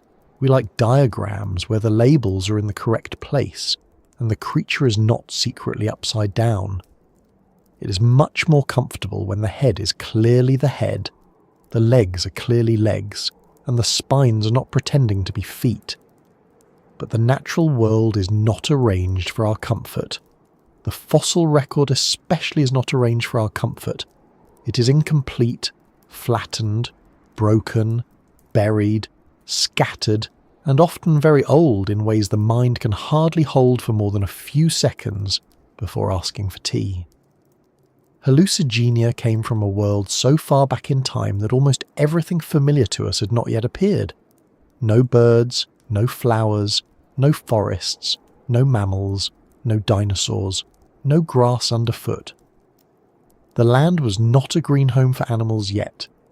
The sea was where the larger story was happening, and even there the creatures did not follow the familiar patterns we now expect. Bodies were being tested by survival. Some animals grew shells, some grew spines, some developed better eyes, some crawled, swam, burrowed, grabbed, scraped, or simply tried very hard not to be eaten. Hallucigenia was one of those small lives among many. And yet, for all its strangeness, it was not a joke. It was not nature making a mistake. It was not an unfinished animal. It was a functioning creature in a real ecosystem. It had legs that touched the world beneath it. It had claws that likely helped it grip. It had spines that probably made it harder to swallow. It had simple eyes. It had a mouth with small hardened parts. It had throat teeth that helped scientists think more carefully about the deep history of molting animals. It was small, but it was not simple in the way people often assume small animals must be. That is a useful reminder at the end of this strange little journey. Size is not the same as importance. Hallucigenia was tiny. It did not shake the ground. It did not chase anything across a plain. It did not leave huge bones for museum halls. It would not have looked impressive next to a dinosaur skeleton or a mammoth tusk. But it changed understanding because it held the right clues in the right place. A small claw, a row of spines, a soft limb, a mouth ring, a throat lined with tiny tooth-like structures. These details were enough to connect it to larger questions about animal evolution. There is something rather comforting in that. The small things count, the faint marks count, the difficult evidence counts. A fossil that first looks like a smudge can hold a major correction. A creature that seems impossible can become understandable when it is seen from the proper angle. A mistake can become a step if people are willing to keep looking, and Hallucigenia required a great deal of looking. It is easy to imagine the old fossil slabs resting quietly in a museum drawer. No movement, no sound, just stone, labels, and small dark traces of a Cambrian animal. The drama did not come from the fossil itself doing anything dramatic. It came from people returning to it with better questions. What if these are not legs? What if these are not tentacles? What if this end is not the head? What if the actual face is at the other end? What if the tiny features we can barely see are the most important parts? That is how science often moves. Not always by grand announcements. Sometimes by a careful person leaning closer and saying, "Wait a moment." That phrase may not sound heroic, but it has done a lot of work over the centuries. Wait a moment. This does not fit. Wait a moment. There is another specimen. Wait a moment. The comparison changes the answer. Wait a moment. The animal is upside down. We should be glad science has room for that pause. Because without it, Hallucigenia might have remained only a strange illustration. A tiny creature walking on spikes with tentacles on its back, famous mostly because it looked absurd. That version had its charm, of course. It is hard not to feel some affection for the little spike walker, even though it was wrong. But the corrected Hallucigenia is better. Not less strange. Better. It is stranger in a more useful way. Its body tells us about movement, defense, feeding, and relationship. Its corrected anatomy gives it a place among early lobopodians and near the history of major molting animals. Its real face gives it a front. Its mouth gives it a way of life. Its claws give it contact with the world. That may be the difference between a curiosity and a creature. A curiosity makes us stare. A creature asks us to understand how it lived. So, before we say goodnight to Hallucigenia, let us picture it one last time, not as an error in a diagram, and not as a monster in the loud modern sense, but as a small animal on a Cambrian seafloor. The water above is filled with unfamiliar life. The surface beneath is soft, textured, and covered in places with microbial mats or other living material. Nearby, other animals move in ways that would seem strange to us now. Some crawl slowly, some swim above, some feed by filtering, some search the sediment, some are dangerous enough that a soft little animal benefits from carrying long spines on its back. Hallucigenia moves low to the surface, its paired limbs press down, its tiny claws grip, its spines point upward, its head faces forward, its simple eyes detect enough of the world to guide it, its mouth takes in food. It is not thinking about the future. It is not waiting to be discovered. It is not trying to become a symbol of scientific humility. It is simply alive. That is always the quiet fact behind fossils. Before they were evidence, they were organisms. Before they were names, they were bodies. Before they became museum specimens, they were living things passing through ordinary moments in vanished environments. Hallucigenia had no idea that one day humans would give it a name linked to hallucinations. It had no idea it would be turned upside down in scientific drawings. It had no idea that its real head would be found after decades of confusion. It had no idea that its little mouth parts would help scientists think about the ancestry of animals that molt. It was just a small animal trying to continue, and that makes the huge stretch of time between Hallucigenia and us feel a little more personal. More than 500 million years separate its life from ours. During that time, the world changed beyond recognition. Oceans shifted, continents moved, mountains rose, species appeared and disappeared. The first forests grew, fish diversified, animals came onto land, insects took to the air, reptiles spread, dinosaurs rose and vanished, mammals expanded, primates evolved, humans eventually arrived, made tools, told stories, built museums, made microscopes, and began asking why one tiny Cambrian animal seemed to have its feet on the wrong side. It is a long route from Hallucigenia crawling across the seafloor to someone listening tonight with the lights low, perhaps half asleep, perhaps tucked comfortably under a blanket, hearing about spines and throat teeth in a calm voice. But the route is real. We are connected to that ancient world, not because Hallucigenia led directly to us, but because all life shares a long history of branching, changing, surviving, and leaving traces behind. The tree of life is not a straight line to humans. It is a crowded history with many branches. Hallucigenia sits on one of those old branches, small and spiny, quietly reminding us that the past was fuller than we first imagined. It also reminds us not to laugh too quickly at what we do not understand. The first view of a thing can be wrong. The obvious head can be decay. The obvious legs can be spines. The obvious tentacles can be feet. A body can look impossible because we are holding it the wrong way round in our minds. That does not only apply to fossils, although fossils make the point rather neatly. It is a useful habit in general. Look again, check the evidence, compare carefully, leave room for correction. Hallucigenia's story is not about science failing. It is about science working slowly.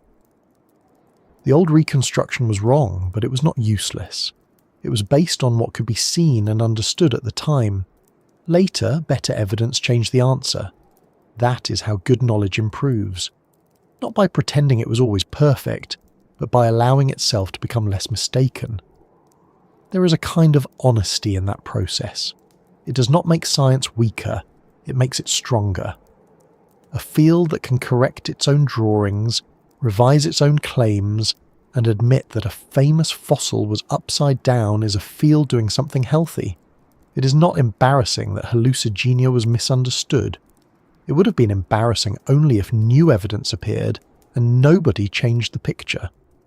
Instead, the picture changed. The animal turned over, the head moved, the face appeared, the meaning deepened. And now Hallucigenia has become one of those rare prehistoric creatures that is famous not for being big, but for being educationally troublesome. It is a small ambassador from a difficult fossil record. It tells us about Cambrian ecosystems, soft body preservation, early animal relationships, and the hazards of trusting a blob at the end of a fossil. It gives teachers, scientists, writers, and sleepy narrators a very useful example of how the ancient world can surprise us. It is also, in its own way, rather lovable. Not cuddly, certainly. A living Hallucigenia would not have been an ideal bedtime companion. Too many spines, too many tiny claws, a mouth arrangement that, while scientifically valuable, would not improve the mood on a pillow. But lovable in the sense that strange real things can become lovable when we understand them a little better. It was not trying to be elegant. It was not trying to fit our categories. It was built for a world that no longer exists, and it worked well enough to leave a trace. That trace waited in stone for an enormous span of time. Then it waited a little longer while people tried to understand it, and eventually, after mistakes, revisions, comparisons, and careful study, Hallucigenia became clearer. Not fully known in every detail. No extinct animal ever is, but clearer. Enough for us to place it on its legs, lift its spines to its back, turn its face toward the front and let it crawl again in the imagination. So, As we come to rest at the end of this little prehistoric journey, let us give Hallucigenia the proper goodbye it never asked for. Good night to the tiny animal that looked impossible until science turned it over. Good night to the spines that were once mistaken for legs. Good night to the legs that were once mistaken for tentacles. Good night to the false head that was not a head at all. Good night to the real face, small and subtle, waiting at the other end. Good night to the simple eyes, the little claws, the strange mouth, and the throat teeth that helped open a window onto the deep past. And good night to the scientists who kept looking. Because that is part of the story too. Fossils do not explain themselves. They need people patient enough to study them, careful enough to doubt themselves, and curious enough to return to old specimens with new tools. Hallucigenia's fame belonged partly to the animal, and partly to the process that finally made sense of it. The creature was strange, but the human response to it was just as important. Confusion did not stop the work. It invited more work. That is a good thought to take into sleep. Not every mystery needs to be solved at once. Not every unclear thing is hopeless. Sometimes the answer is waiting for a better angle. Sometimes a problem has not failed. It has only been viewed upside down. Sometimes the face is there, quiet and tiny, but it takes time before anyone sees it. And wherever you are listening from tonight, whether your room is dark, your day is ending, or the morning is beginning somewhere beyond your window, I hope this odd little creature has given you something gentle to carry with you. A bit of wonder, a bit of calm, maybe even a bit of patience for the strange things that do not make sense right away. If you have enjoyed this slow walk through the Cambrian Sea, and if Hallucigenia's strange little story has helped you relax, I would be ever so grateful if you gave the video a like, subscribed, or shared it with someone who might enjoy falling asleep to prehistoric animals that caused academic confusion far beyond their size. It helps this quiet corner of curiosity reach more people who like their science calm, their mysteries ancient, and their monsters small enough to fit beside a biscuit. And perhaps before you drift away, you might leave a comment telling us where you're listening from tonight. What time is it there? Is it late? Is it quiet? Are you already half dreaming?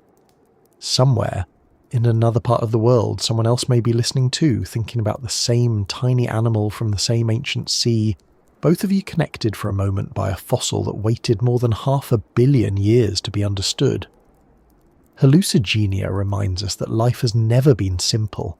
It has been inventive, practical, strange, and full of surprises.